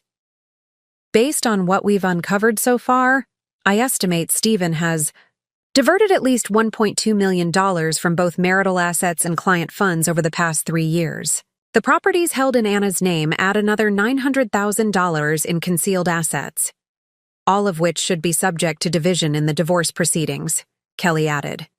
"Under the laws of your state, assets acquired during marriage, even those deliberately hidden, are considered marital property." "What about the money he stole from clients?" I asked, the ethical implications weighing on me. "That brings us to phase 2, Kelly continued. "Strategic disclosure and negotiation. Once we have comprehensive documentation of Stephen's financial misconduct, we create a settlement proposal that includes full financial disclosure, client restitution, and a division of assets that acknowledges his misconduct." Eric joined the discussion at this point, his gruff voice adding a note of pragmatism. "The key is timing. We want to approach him with our settlement offer at precisely the moment when the pressure is highest, but before he realizes the full, extent of what we know. How do we determine that moment? Joan asked. That's where the second phone becomes crucial, Eric explained. We're monitoring his communications with Anna. Based on their recent exchanges, he believes you're still focused on grieving your mother and hasn't realized you've discovered his financial improprieties.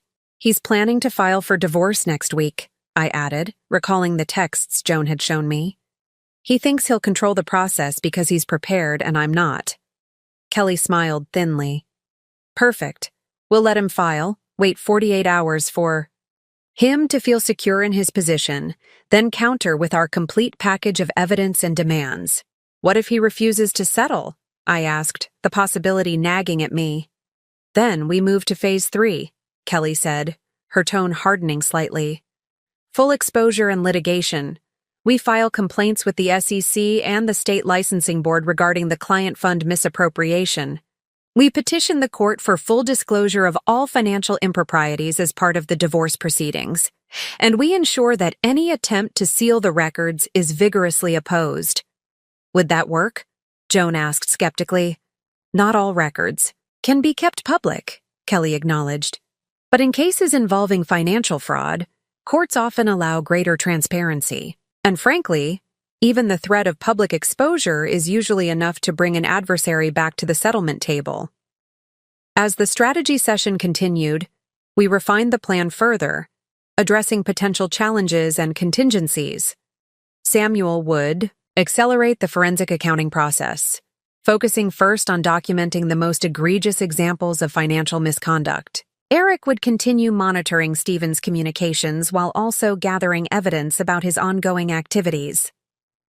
Kelly, meanwhile, would prepare a comprehensive settlement proposal that included not just financial terms, but also conditions regarding disclosure and restitution. The beauty of this approach, she explained as we wrapped up, is that it gives Stephen the illusion of choice while actually controlling the narrative at every step. He can choose to settle quietly with fair terms, or he can face public exposure and potentially criminal consequences. But either way, you achieve your objectives. After the call ended, Joan squeezed my hand. How are you feeling about all this? I considered the question carefully. The plan Kelly had outlined was aggressive, calculated to leverage every advantage we had discovered. It would expose Stephen's deception completely, force him to make restitution, and ensure I received everything I was legally entitled to. But it would also be confrontational, potentially messy, and would require me to stand firm against someone who had once been the center of my world. I searched for the right word. Resolved. This isn't about vengeance. It's about justice and truth. Stephen made his choices repeatedly over years. Now, he needs to face the consequences of those choices. Joan nodded approvingly. That's my girl. That afternoon, I received a text from Stephen, the first direct communication since our phone call before my mother's funeral. We need to discuss divorce arrangements. My lawyer will be contacting yours. Hope we can keep this civil. The breathtaking audacity of his message, the assumption that I would simply follow his lead, that I would prioritize civility over justice after his profound betrayal, crystallized my determination. I showed Joan the text, a wry smile tugging at my lips. He still thinks I'm the same person I was before, the accommodating wife who avoids conflict at all costs. Little does he know, Joan replied with a satisfied smile. Little does he know, I agreed, feeling a strange sense of calm settle over me. The path ahead would be challenging, but for the first time since my world had shattered, I felt fully equipped to face it. Stephen had spent years weaving an intricate web of lies and manipulation. Now I would methodically dismantle it, thread by thread, until the truth stood exposed in the light, and he would never see it coming. Just as Kelly had predicted, Stephen's divorce petition arrived 3 days later. The courier who delivered it seemed almost apologetic as he handed me the thick envelope with its official court stamps. I thanked him, closed the door, and took a deep breath before opening it. The contents were exactly what we'd expected, a standard no-fault divorce filing with a settlement proposal attached that was breathtaking in its audacity. Stephen was claiming 60% of our marital assets, including half the value of the house. He now knew was solely in my name. He offered minimal spousal support for just 1 year, justified by what he called my ability to support myself through employment. Most galling of all was a personal note he'd attached. "Lydia, I hope you'll see this as fair. I'm trying to make this as painless as possible for both of us. Please don't turn this into a battle nobody wins." Steve and I scanned the documents into my laptop and sent them to Kelly with a brief message. "The wolf comes dressed as a reasonable man." Her reply was swift. Perfect timing. "Samuel completed the initial financial analysis this morning. We're ready to proceed with Phase 1, Phase E." One began that afternoon. While Stephen believed I was reviewing his divorce proposal, Kelly filed a comprehensive counter-petition with the court, documenting the fraudulent financial activities we'd uncovered and requesting emergency orders for full financial disclosure. Simultaneously, Samuel submitted a forensic accounting report identifying specific instances of fund misappropriation and asset concealment. "The beauty of filing this way," Kelly explained during our evening call, "is that Stephen won't be notified immediately. Court processing takes a few days, which gives us time to implement the next steps while he still believes he's controlling the narrative." Those next steps began the following morning. Eric's team deployed financial tracking software to monitor any unusual activity in the accounts we knew about, while also establishing surveillance on Stephen himself. Meanwhile, I began the delicate process of meeting with my bank, investment firm, and insurance company to secure my personal financial assets and ensure Stephen couldn't access them. The bank manager's expression when I explained the situation was a mixture of sympathy and alarm. "Unfortunately, we see this more often than you might think," she said, her fingers flying over her keyboard as she updated my account protections, "but rarely with this level of preparation on the customer's part. By the end of the day, I had new accounts Stephen couldn't access, updated passwords and security protocols on my existing accounts, and a direct line to the bank's fraud department if any suspicious activity occurred. I also returned to work, meeting with my boss to explain that I would need a flexible schedule for the next few weeks, as I dealt with both my mother's estate and my impending divorce. Thomas, who had known me for 7 years and had met Stephen at numerous company functions, was unexpectedly supportive.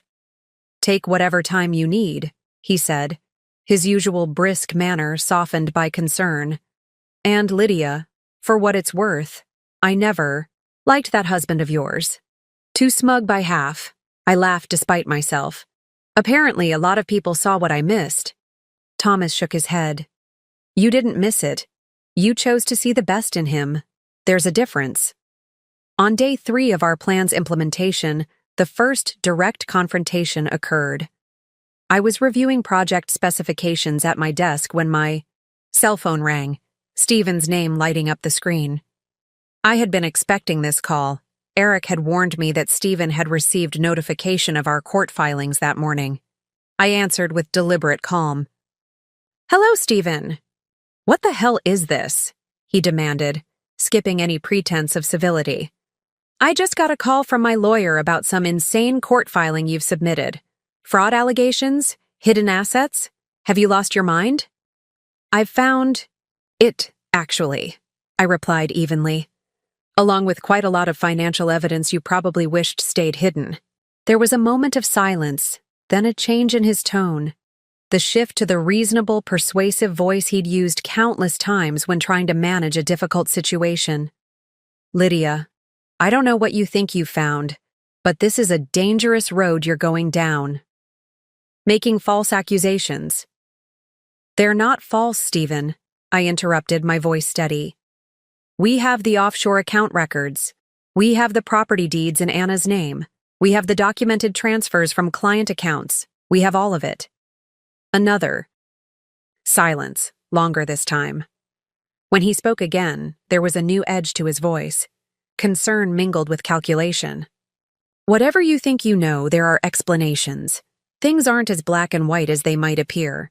We should talk about this in person, not through lawyers. That's not going to happen, I said firmly. Any communication needs to go. Through Kelly Reynolds now. That shark? He scoffed. She's just trying to escalate this to increase her fees. You're smarter than that, Lydia. The attempt at manipulation was so transparent it almost made me laugh. This was the Stephen I knew, always trying to manage perceptions, to position himself as the reasonable party while subtly undermining anyone who challenged him. My intelligence isn't in question here, Stephen. Your ethics are. And for the record, Kelly's fees are well worth every penny for the financial impropriety she's uncovered. This is ridiculous, he snapped, the reasonable facade cracking further. You're turning a simple divorce into some kind of witch hunt because you're angry about Anna. I get that you're hurt, but this isn't about Anna, I cut in.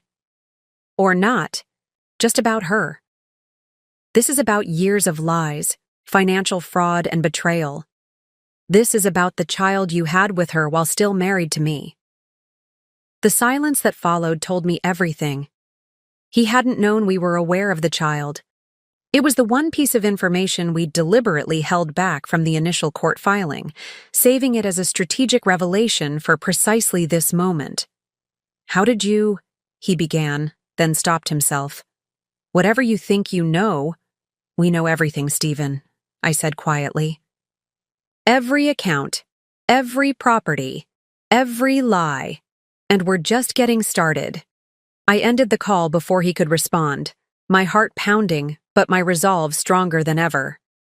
According to our plan, this confrontation would send Stephen scrambling, checking accounts, contacting Anna, trying to assess exactly how much we knew and how we'd discovered it.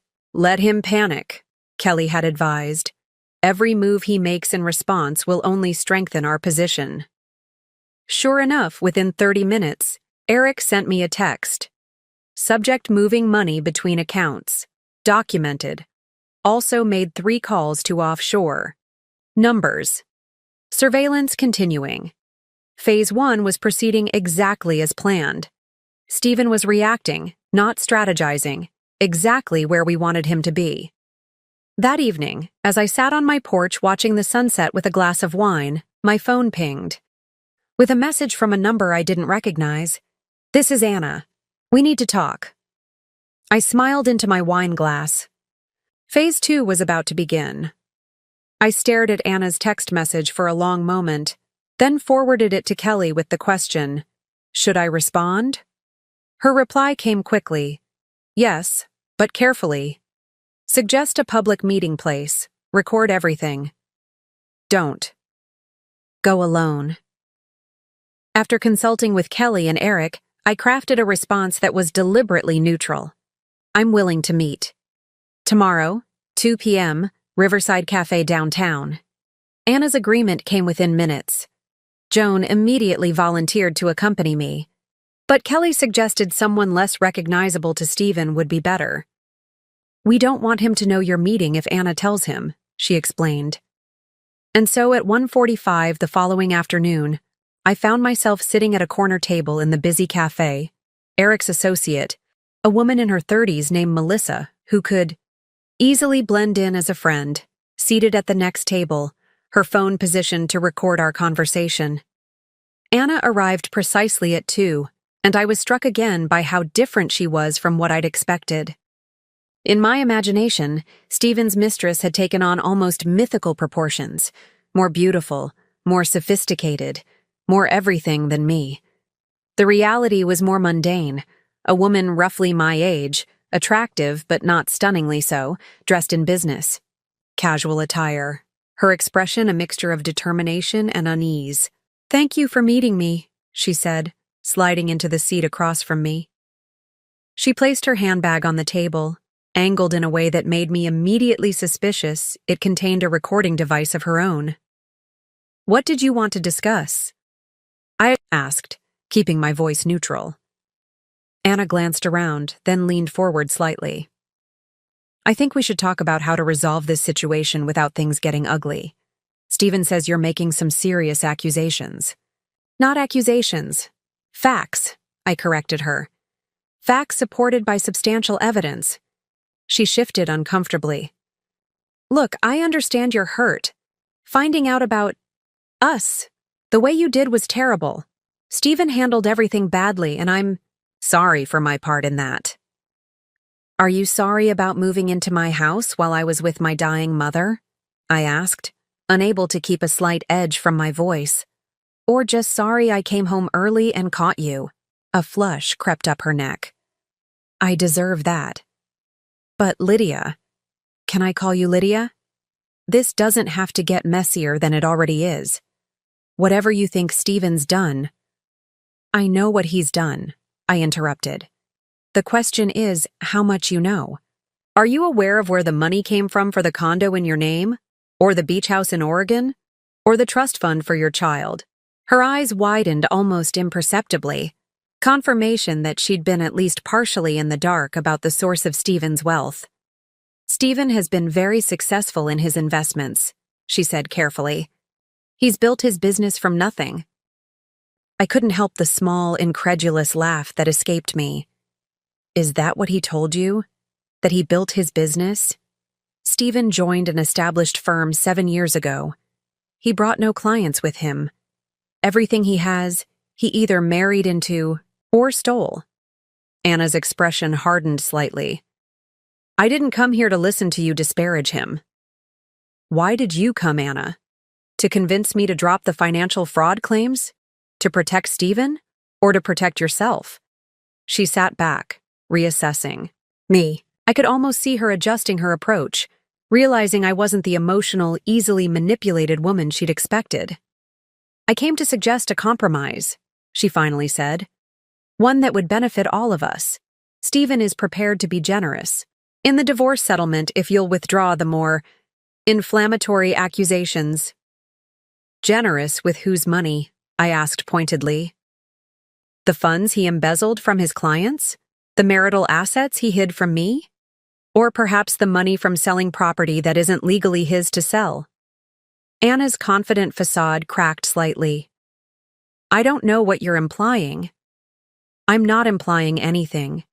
I'm stating directly that Stephen has been committing financial fraud for years, and anyone who knowingly benefits from that fraud could potentially face legal consequences themselves. The color drained from her face. That's absurd. You're trying to intimidate me. No, I'm trying to make you understand the seriousness of the situation. This isn't just about a messy divorce or a husband's infidelity. This is about criminal activity that could result in prosecution. Anna's hand moved unconsciously to her stomach in a protective gesture, and I suddenly realized what I hadn't noticed. Before, she was pregnant again. How far along are you? I asked more gently. She looked startled, then resigned. 4 months. How did you know? Intuition, I said, the revelation adding a new dimension to her desperation to resolve the situation. Quickly. Anna, I don't want to hurt you or your children, but I won't be manipulated or threatened, and I won't allow Stephen to escape the consequences of his actions. He says you're just bitter, she said, but with less conviction than before. That, you're making up financial improprieties because you're angry about our relationship. I have documentation of every allegation I've made, I replied. Bank transfers, property deeds, client account records. Does that sound like something I've made up out of bitterness? Anna was silent for a long moment, her eyes focused on the table between us. When she finally looked up, her expression had changed. The confident emissary replaced by a woman confronting an uncomfortable possibility. If, hypothetically, what you're saying is true, she said carefully, what happens now? I considered my response, aware that this conversation was likely to be reported back to Stephen verbatim. That depends partly on Stephen's next move. If he continues trying to hide assets and deceive the court, things will escalate. If he chooses to be transparent and make restitution, there may be a path forward that doesn't involve criminal charges. And what about me? My children? The vulnerability in her voice was genuine, cutting through my residual anger. As I said, I have no desire to hurt innocent people caught in Stephen's deception, but I would suggest you consult your own attorney, not Stephen's, about your legal position. Soon. Our conversation continued for another 15 minutes, growing increasingly strained as Anna realized she wasn't going to intimidate or persuade me into backing down. When she finally left, I remained at the table, processing the encounter and waiting for Melissa to confirm she'd successfully recorded everything. She was recording too, Melissa noted as she joined me, sliding a small device across the table. Standard issue, easy to detect. Eric will want to analyze both recordings to make sure they match, in case she or Stephen tries to selectively edit. Nodded, mentally exhausted from maintaining my composure throughout the confrontation. She's pregnant again. That complicates things. Melissa's expression softened slightly. Maybe for her. Doesn't change what he did. No, I agreed, but it makes the collateral damage more significant. As I walked back to my car, my phone rang, Kelly calling for an immediate update. Anna was definitely sent by Stephen, I told her, describing the meeting in detail. But I think she's starting to realize she doesn't have the full picture. She seemed genuinely shocked by some of what I told her. That's consistent with what we're seeing in their text exchanges, Kelly confirmed. She's asking him questions, now that she wasn't before. Creating doubt between them works in our favor. What's our next move? I asked, pulling into traffic. We wait, Kelly said simply. The court has scheduled an emergency hearing on the asset freeze for tomorrow morning. Stephen's lawyer will be there arguing against it. Once the judge rules, which I expect will be in our favor given the evidence, we'll see how Stephen reacts. That will determine our next steps. I ended the call feeling emotionally drained but strangely empowered. The confrontation with Anna had been difficult, but I'd held my ground, maintained my composure, and possibly even planted seeds of doubt that could fracture Stephen's support system. It was a small victory, but right now, I'd take whatever wins I could get. The real battle was just beginning. The courthouse loomed before me, its stone facade imposing in the morning light. I'd never been to a court hearing before, had never imagined myself as part of the legal dramas that unfolded within those walls. Yet here I was, dressed in a conservative navy suit, my mother's locket around my neck like a talisman, about to face my husband in a legal battle over the ruins of our marriage.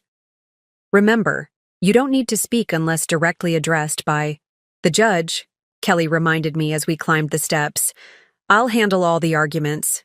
Your presence alone sends the message that you're fully engaged in this process. Inside, the courtroom was less dramatic than television had led me to expect. No soaring ceilings or ornate woodwork, just a functional, modern space with fluorescent lighting and uncomfortable wooden benches. I sat beside Kelly at the plaintiff's table, keeping my gaze forward as Stephen and his attorney, Andrew Blackwell, entered and took their places at the defense table. I could feel Stephen's eyes on me, but I refused to look his way. This was the first time we'd been in the same room since I'd kicked him out of the house, and I was determined not to give him the satisfaction of seeing any emotional reaction from me. Judge Patricia Morris entered, a stern-looking woman in her 60s with silver hair and piercing eyes that seemed to miss nothing. After the formalities, she addressed the purpose of the hearing directly. We're here on plaintiff's emergency motion to freeze all assets connected to the marriage of Lydia and Stephen Calloway, based on allegations of financial impropriety and concealment. Ms. Reynolds, you may proceed. Kelly rose, the very picture of professional competence, and laid out our case with devastating precision. She presented the evidence of hidden accounts, property held in Anna's name, and suspicious transfers from client accounts, all documented in the exhibits we'd filed with the court. Your Honor, this is not simply a matter of a spouse hiding a few assets during divorce proceedings, which would be concerning enough. This is a systematic pattern of financial fraud that potentially impacts innocent third parties, including Mr. Calloway's investment clients. Andrew Blackwell, a polished man in his 50s with the confident bearing of someone accustomed to winning, countered by portraying me as emotionally unstable, devastated by my mother's death, and lashing out with unfounded accusations. Mr. Calloway's financial activities are complex but entirely legitimate, he argued smoothly.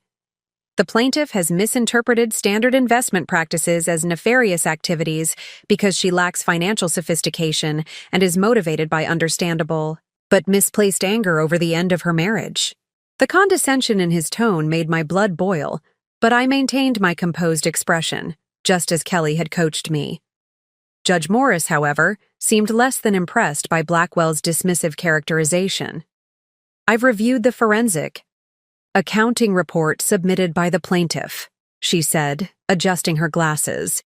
Mr. Weiss is a highly respected expert whose analysis raises significant concerns that go well beyond a layperson's misinterpretation.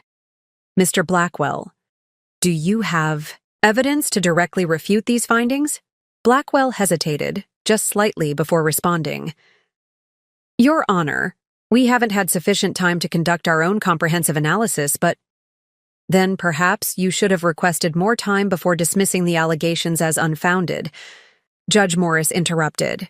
Based on the evidence before me, I'm granting the emergency motion to freeze all assets pending a full accounting. Furthermore, I'm ordering Mr. Calloway to provide complete financial records for all accounts, domestic and international, within 7 days. She fixed Stephen with a stern look.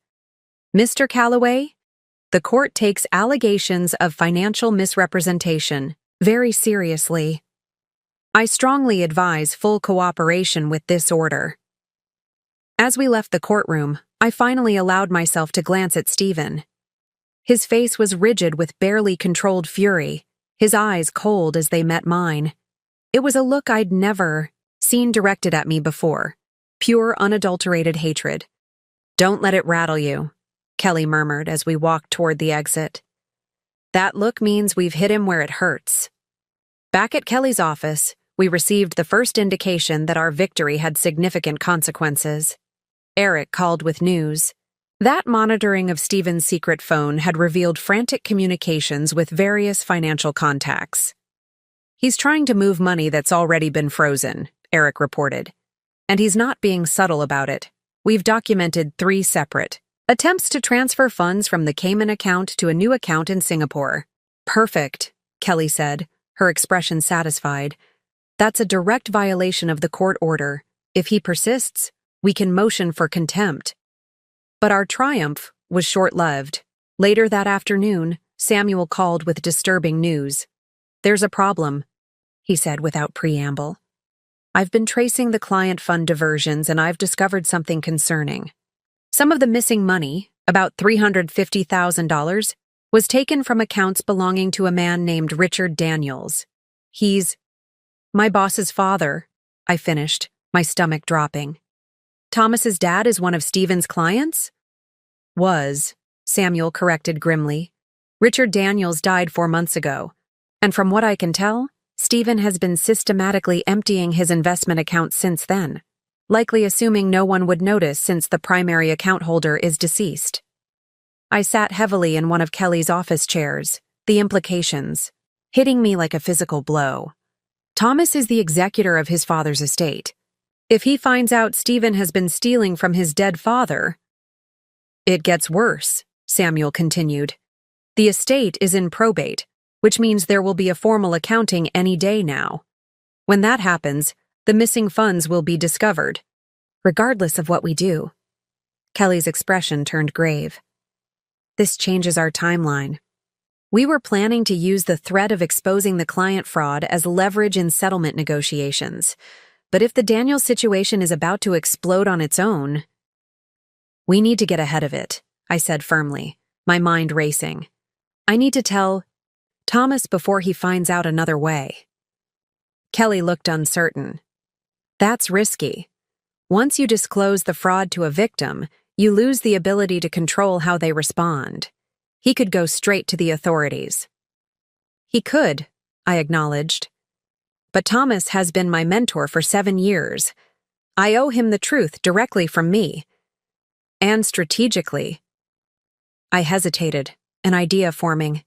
Strategically, it might actually strengthen our position if the first criminal complaint comes from someone other than me. It makes the fraud allegations more credible if they're not just coming from the angry, soon-to-be ex-wife. Kelly considered this, then nodded slowly.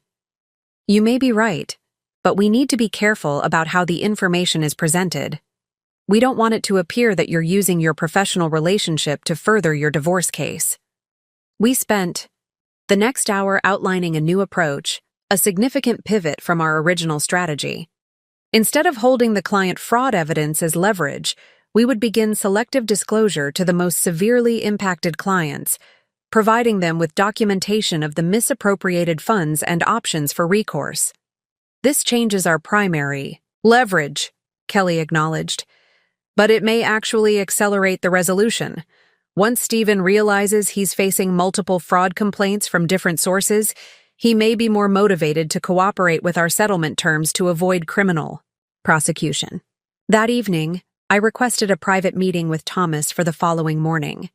Then I called Joan, needing the comfort of talking through my conflicted feelings with someone who understood the personal stakes involved. I'm doing the right thing by telling Thomas, I said, seeking reassurance. But it feels like I'm crossing a line, bringing my personal disaster into my professional life. The line was crossed by Stephen, not you, Joan reminded me gently. You're just dealing with the fallout as honestly as you can. After we hung up, I sat on my porch swing, watching the sunset and wrestling with the implications of our strategic pivot. The path ahead had just become more complicated, more public, and potentially more damaging to all involved, including innocent people like Thomas and Anna's children. But maybe that had always been inevitable. The magnitude of Stephen's deception meant that containing the damage was never truly possible. All I could do now was try to ensure that justice was served while minimizing harm to those who, like me, had been caught in the crossfire of his lies. Tomorrow would bring hard conversations and unpredictable consequences. But for the first time since discovering Stephen's betrayal, I felt fully committed to the course I'd chosen, not just for my own sake, but for everyone he had wronged. The time for half measures and strategic silence was over. The truth, in all its ugly complexity, needed to come to light. Thomas's office had always felt like a sanctuary to me, a place where problems had clear solutions, where competence was valued above all else. Now, as I sat across from his desk with a folder of documents in my lap, that familiar space felt charged with a tension I'd never experienced there before. This sounds serious, Lydia, Thomas said, his usual brisk manner tempered by concern. What's going on? I took a deep breath, steadying myself. I've discovered something about my husband that directly affects you and your family. It's about your father's investment accounts. Thomas's expression shifted, alert and cautious. What about them?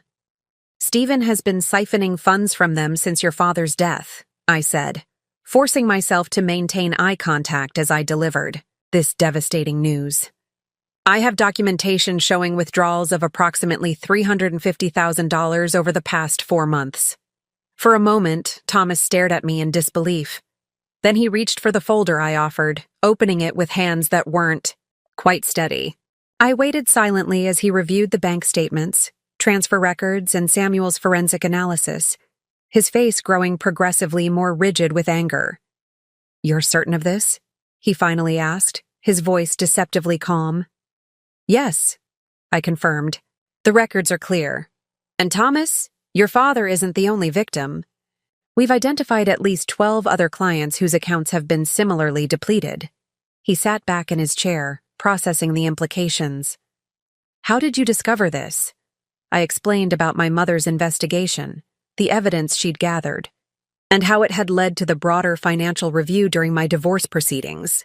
I was careful to emphasize that I'd come to him immediately upon discovering his father was involved. "I'm so sorry," I concluded. "I know this is a shock, and I hate to be the one telling you this, but I felt you deserved to hear it from me directly, rather than discovering it during the probate process." Thomas was silent for a long moment, tapping his fingers on the desk in the rhythmic pattern I knew signaled he was thinking deeply. Finally, he looked up, his expression resolute. "I appreciate your coming to me with this, Lydia. It couldn't have been easy." He gestured to the documents. "May I keep these?" "Of course," I said. "And if you decide to take action, my forensic accountant is prepared to provide any additional information you might need." "Oh, I'll be taking action," Thomas assured me, his voice hardening. "Starting with a call to my attorney, followed by one to the police. This isn't just theft, it's desecration. He stole from my dead father." The raw pain in his voice made my throat tighten. "I understand, and I'll support whatever course you choose to take." As I left Thomas's office, I felt a complex mixture of emotions.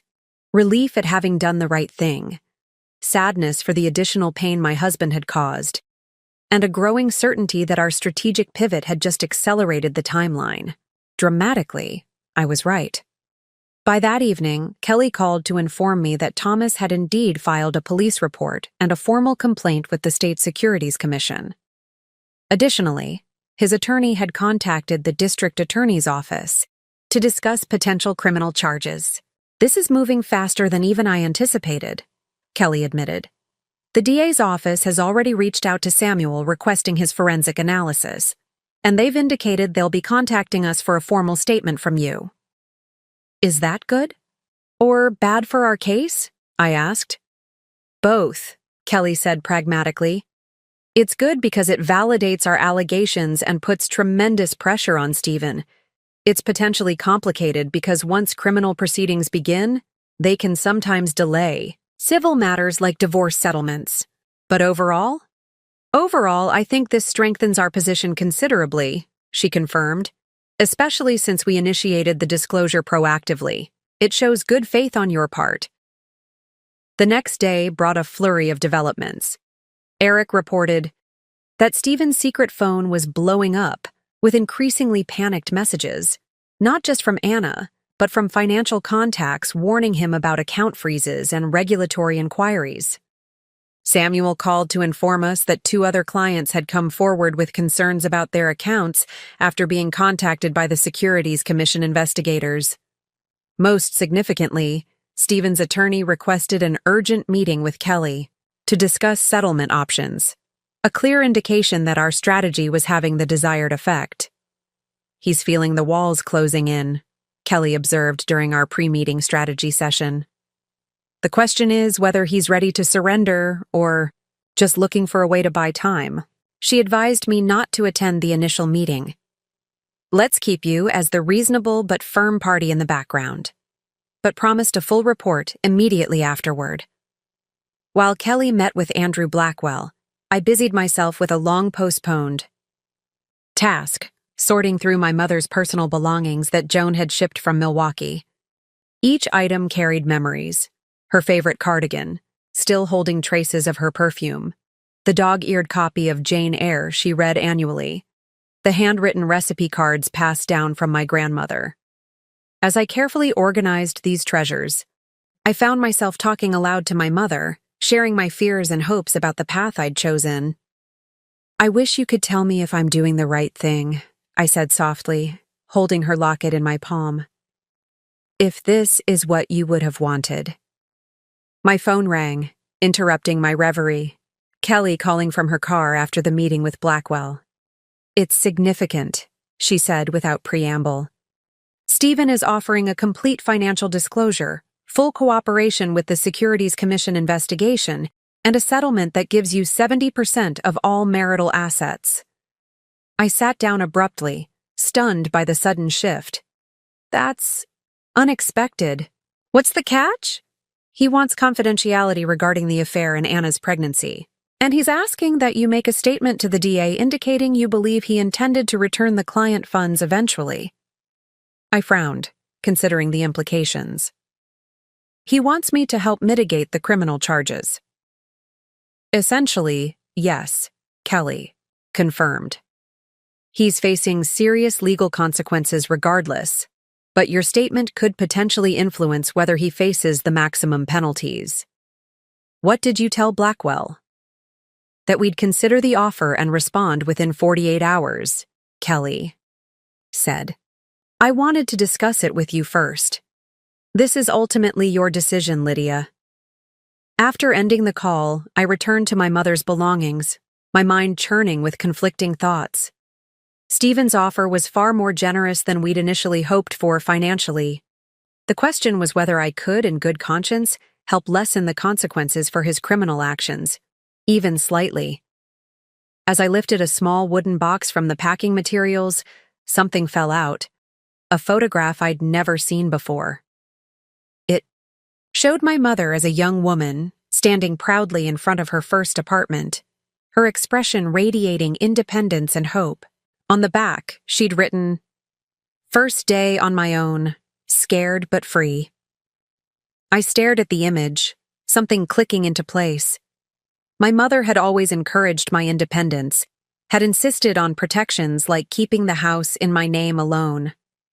She'd investigated Stephen not out of vindictiveness, but to ensure I could make informed choices about my life. What would she advise now? The answer came with surprising clarity. She would tell me to choose freedom over vengeance, future over past. Picked up my phone and called Kelly back. I've made my decision, I said, my voice steady with newfound certainty. Tell Blackwell we have a counteroffer. 3 days after Kelly delivered our counteroffer, I found myself sitting in a conference room at her office, waiting for Stephen and his attorney to arrive for the face-to-face meeting that would potentially end our legal battle. The table was arranged with deliberate precision, documents stacked neatly, water glasses placed at exact intervals, the physical embodiment of Kelly's meticulous approach. Remember, Kelly advised as we waited, this meeting is about finalizing details, not reopening negotiations. The framework is already agreed upon. If Stephen attempts to deviate from what we've outlined, we walk away. I nodded, smoothing invisible wrinkles from my charcoal gray dress, a new purchase that Joan had insisted upon for this occasion. You need armor, she'd said while we shopped. Something that makes you feel powerful. The structured silhouette and subtle elegance of the dress did exactly that, providing an external confidence to match my internal resolve. When Stephen entered alongside Andrew Blackwell, I was struck by how different he looked from the man I'd married. Just weeks of facing consequences had visibly aged him. New lines etched around his mouth, dark circles beneath his eyes, his normally immaculate appearance slightly disheveled. He met my gaze briefly, then looked away, unable or unwilling to maintain eye contact. The initial exchanges were formal and tense, with both attorneys reviewing the settlement terms we'd negotiated. I would receive the house in Portland plus 65% of all marital assets. Stephen would retain his retirement accounts and the smaller of our investment portfolios. And most importantly, I would provide a statement to the district attorney indicating that I believed Stephen had intended the B client fund borrowing to be temporary. In exchange, Stephen would make full financial disclosure, cooperate completely with regulatory investigations, and accept responsibility for his actions. The divorce would proceed as uncontested, with none of the salacious details of his relationship with Anna made public.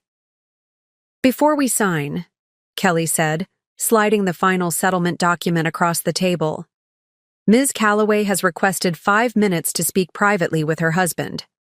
Blackwell frowned, clearly uncomfortable with the idea. I'm not sure that's advisable at this stage. It's non-negotiable, Kelly replied smoothly.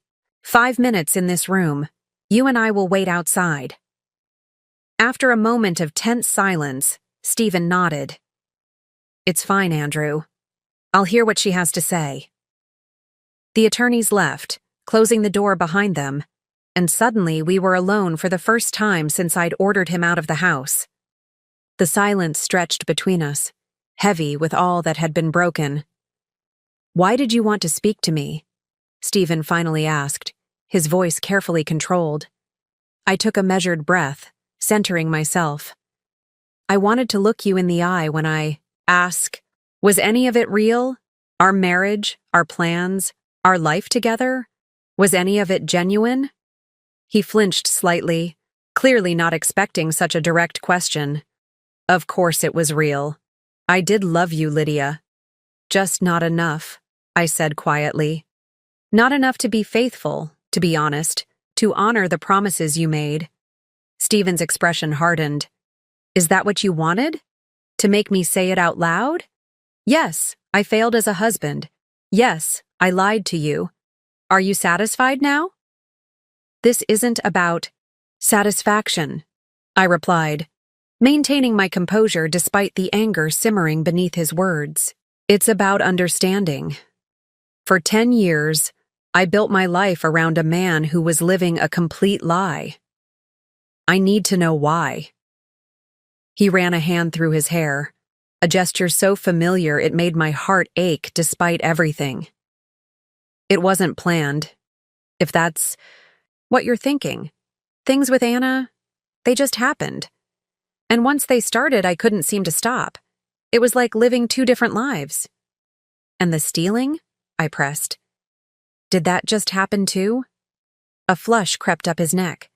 "I never thought of it as stealing. Not really. I was just moving money around, borrowing from accounts that weren't being actively monitored. I always intended to replace it once some investments paid off." The casual way he dismissed his theft was breathtaking. Those were people's life savings, Stephen. Thomas's father's legacy to his family. My mother's friend Mrs. Abernathy's retirement fund. Real people with real lives that you damaged. For the first time, genuine shame flickered across his face. "I know, I got in over my head. The lifestyle, the expenses, it all spiraled. And then Anna got pregnant, and I needed to provide for them too, and—" He trailed off, perhaps, realizing how inadequate any explanation sounded. "Did she know?" I asked. "About the stealing, I mean." He shook his head quickly. "No. She thought it was all legitimate. She still doesn't know the full extent of it even now." I studied him, this stranger I'd shared a bed with for a decade, trying to reconcile the man I'd loved with the person sitting before me. "You've lost everything," I said softly. "Your career, your reputation, possibly your freedom. Was it worth it?" Stephen didn't answer immediately, his gaze dropping to his hands. "I'll probably go to prison," he finally said, his voice barely audible. "Even with your statement, the DA says jail time is almost certain. I've lost my license to practice. Most of our friends won't speak to me." He looked up, meeting my eyes. Directly for the first time. "So no, it wasn't worth it. Nothing could be worth this.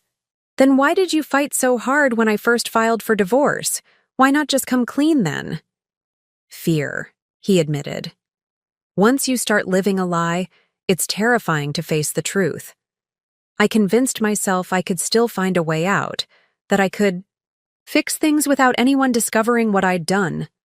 I nodded, understanding more than I wanted to. Fear was a powerful motivator.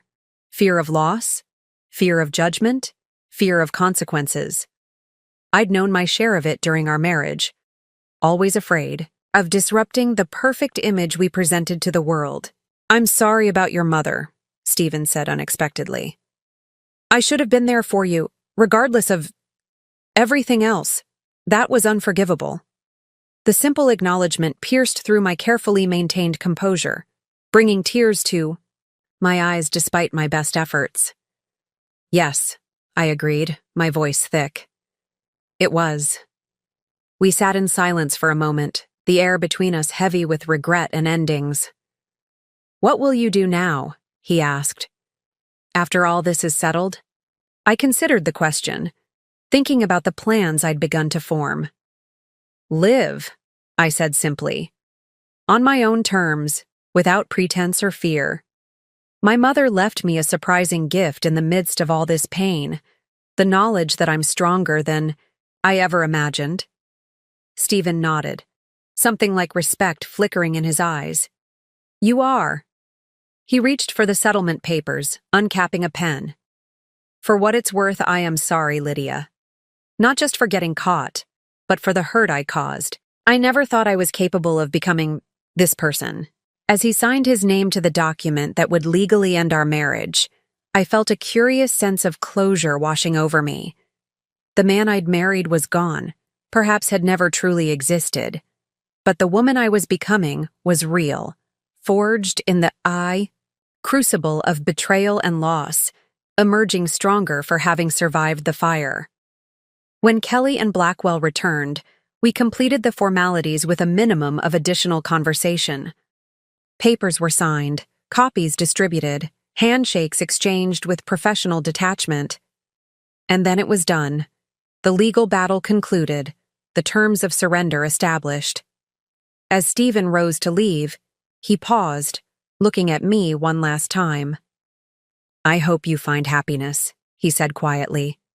You deserve that much, at least. I met his gaze steadily.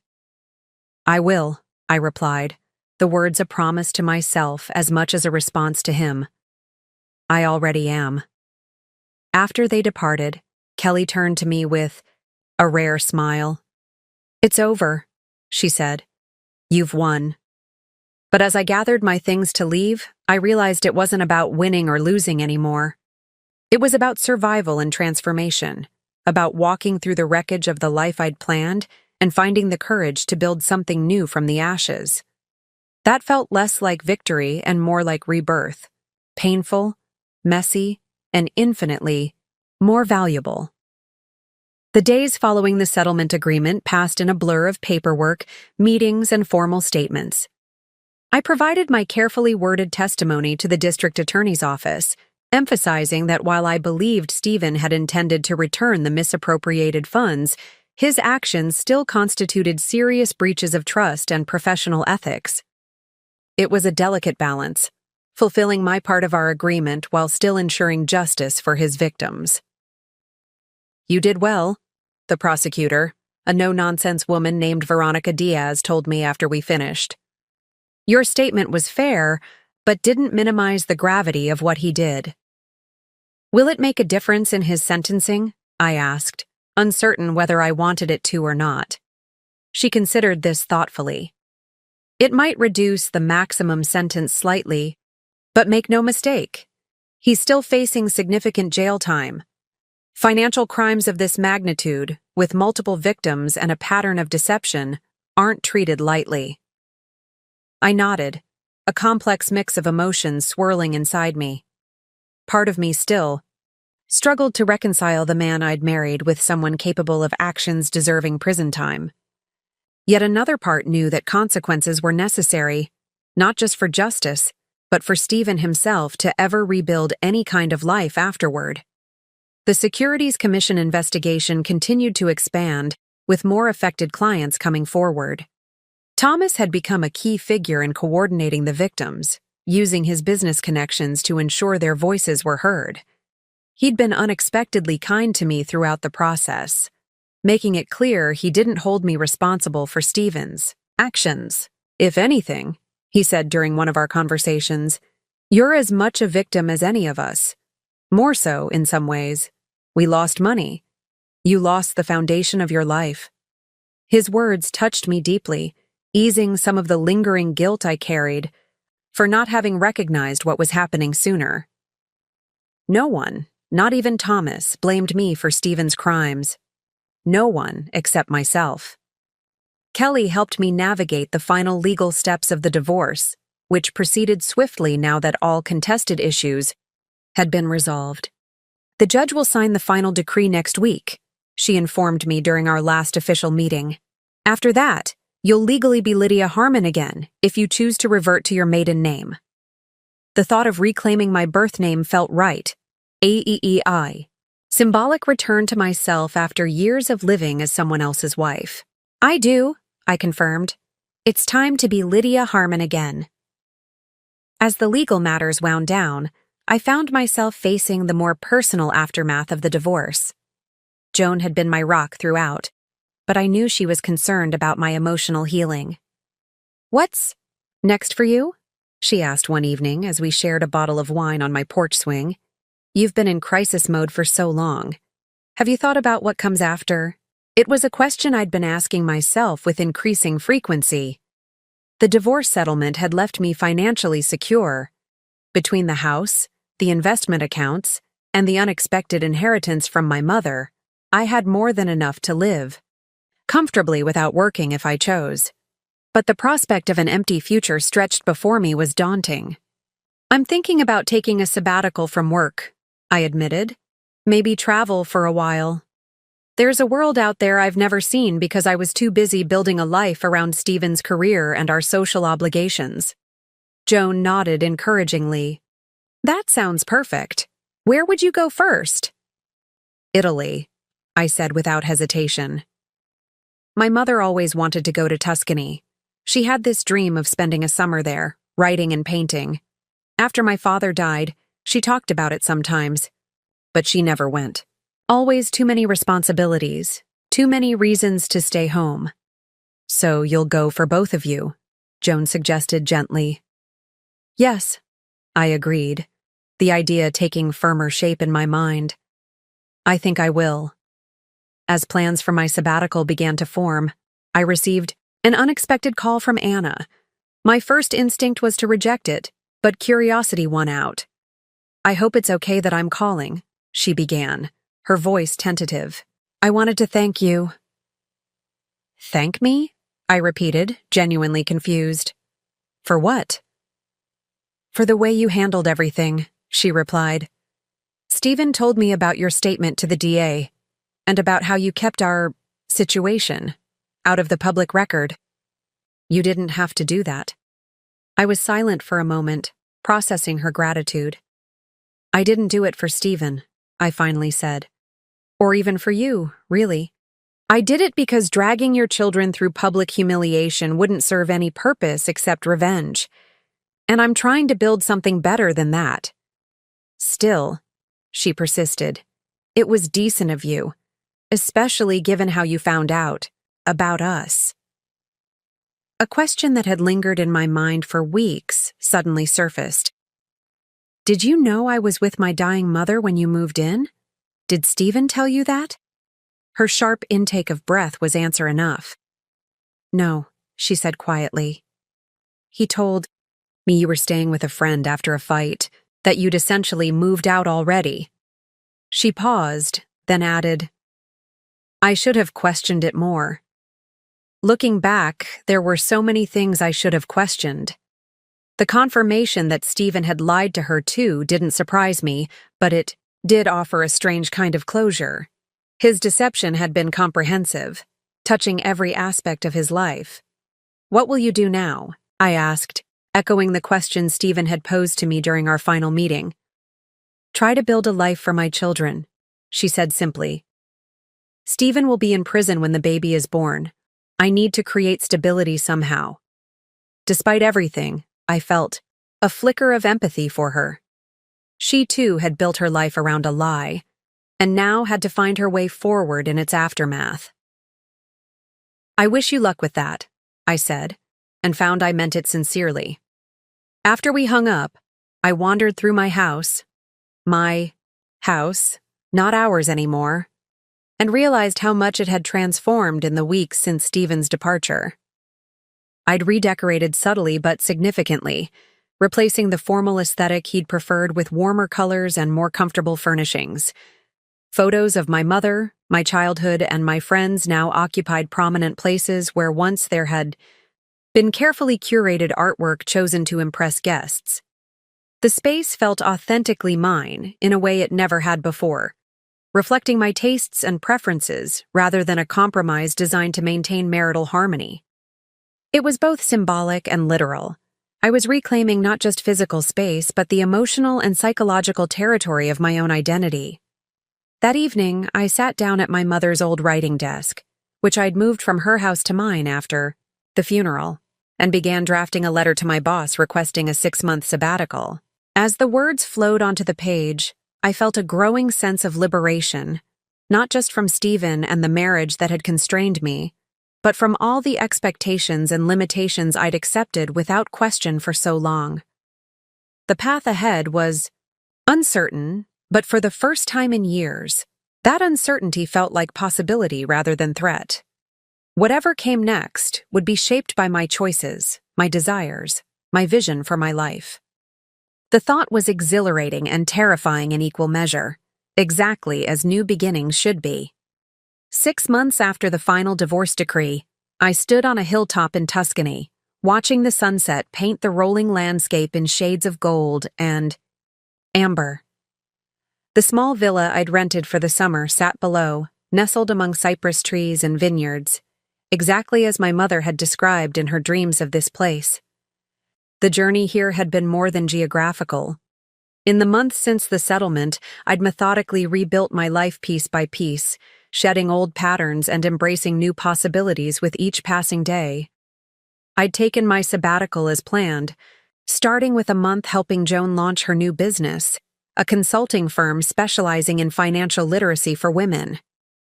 The irony wasn't lost on either of us.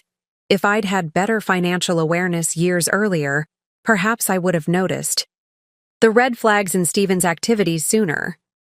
That's exactly why this work matters, Joan had insisted when I shared that thought. Financial independence isn't just about having your own money, it's about understanding it, controlling it, using it to build the life you want, rather than becoming trapped by someone else's decisions.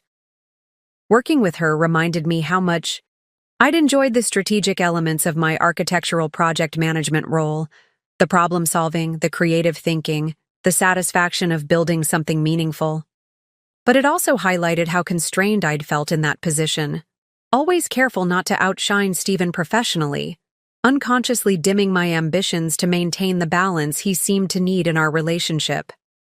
Those realizations led to the most significant decision of my post-divorce life, enrolling in a master's program in urban design that would begin after my return from Italy. At 41, I would be starting over in many ways, pursuing the career path I'd abandoned in my 20s to support Stephen's ambitions. "It's never too late to become who you might have been," my mother had often said, quoting George Eliot. Now I understood the truth of those words in a way I never had before. My reflections were interrupted by the villa's caretaker calling from below, letting me know the car had arrived to take me to dinner with friends, a group of women I'd met at a cooking class in the nearby village. Women from different countries and backgrounds who had, like me, come to this place seeking transformation of one kind or another. As I made my way down the hill, I thought about the last update I'd received from Kelly. Stephen had been sentenced to 7 years in federal prison for wire fraud and embezzlement, with the possibility of parole after 4 years with good behavior. The news had affected me less than I'd expected. Neither satisfaction nor sorrow, just a quiet acknowledgement of consequences justly applied. Thomas had called to tell me the restitution process for the victims was proceeding smoothly, with most recovering at least 70% of their losses through the seizure of Stephen's assets and the insurance claims against his former firm. "You helped make that possible," he'd said. "Your evidence, your testimony, it made all the difference." Even Anna had found her way forward, according to Joan, who had unexpectedly bumped into her at a community center parenting class. She'd moved to a smaller house, found work as an office manager, and was building a support network of other single mothers.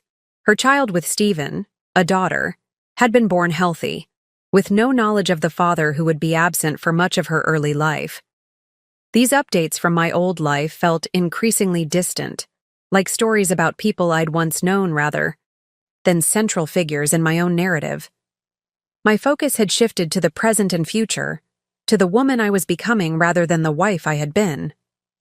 Over dinner with my new friends, conversation flowed easily, touching on everything from Italian, architecture to relationship wisdom to career reinvention. These women had become unexpected companions on my journey. Elena from Spain, who had left a toxic marriage at 50, Margot from Canada, who was rebuilding after losing her business, Rachel from South Africa, who was finally pursuing her passion for photography after raising 3 children alone. We shared our stories openly, without judgment or pretense, each recognizing in the others the unique blend of vulnerability and strength that comes from navigating life's unexpected turns. To resilience, Elena proposed a toast, raising her glass of local wine. And to second chances. And to the women who seize them, I added, feeling the truth of it resonating deep within me.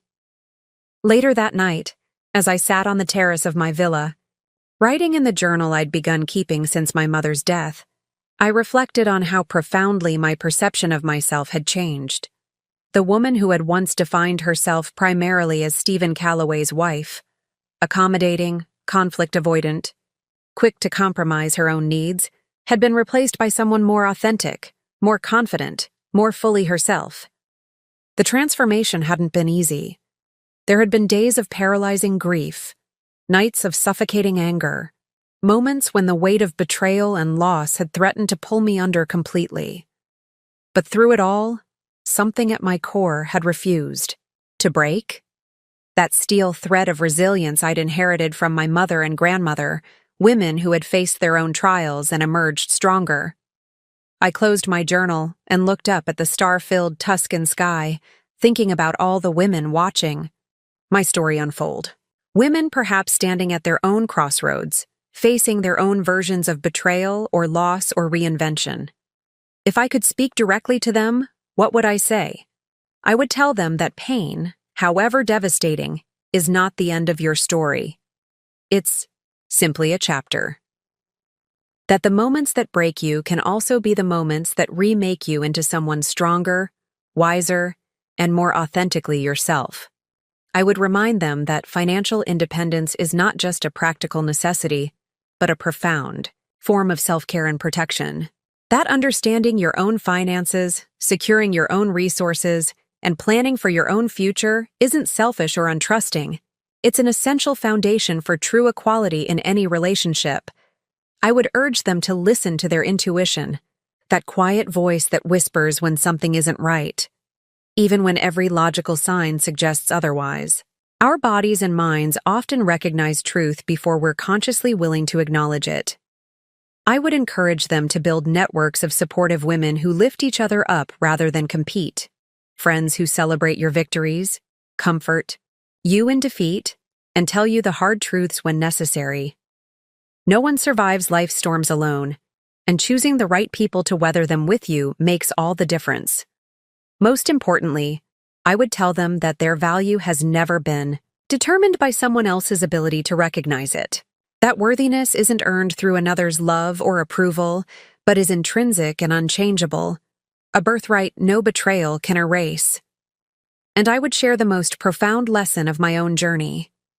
That sometimes what feels like an ending is actually the universe clearing space for a new beginning. That sometimes you must lose the life you plan to find the life that's waiting for you. As the Italian night enveloped me in its velvet darkness, I felt a deep sense of peace settle over me. The past no longer had power over my present. The betrayal that had once defined me had become simply one chapter in a much longer, richer story. A story I was writing myself, one choice at a time. Whatever came next, love or solitude, challenge, or ease, success or setback, I would face it as the woman I had always been beneath the roles and expectations, resilient, worthy, and finally, gloriously free. Up next, you've got 2 more standout stories right on your screen. If this one hit the mark, you won't want to pass these up. Just click and check them out. And don't forget to subscribe and turn on the notification bell so you don't miss any upload from us.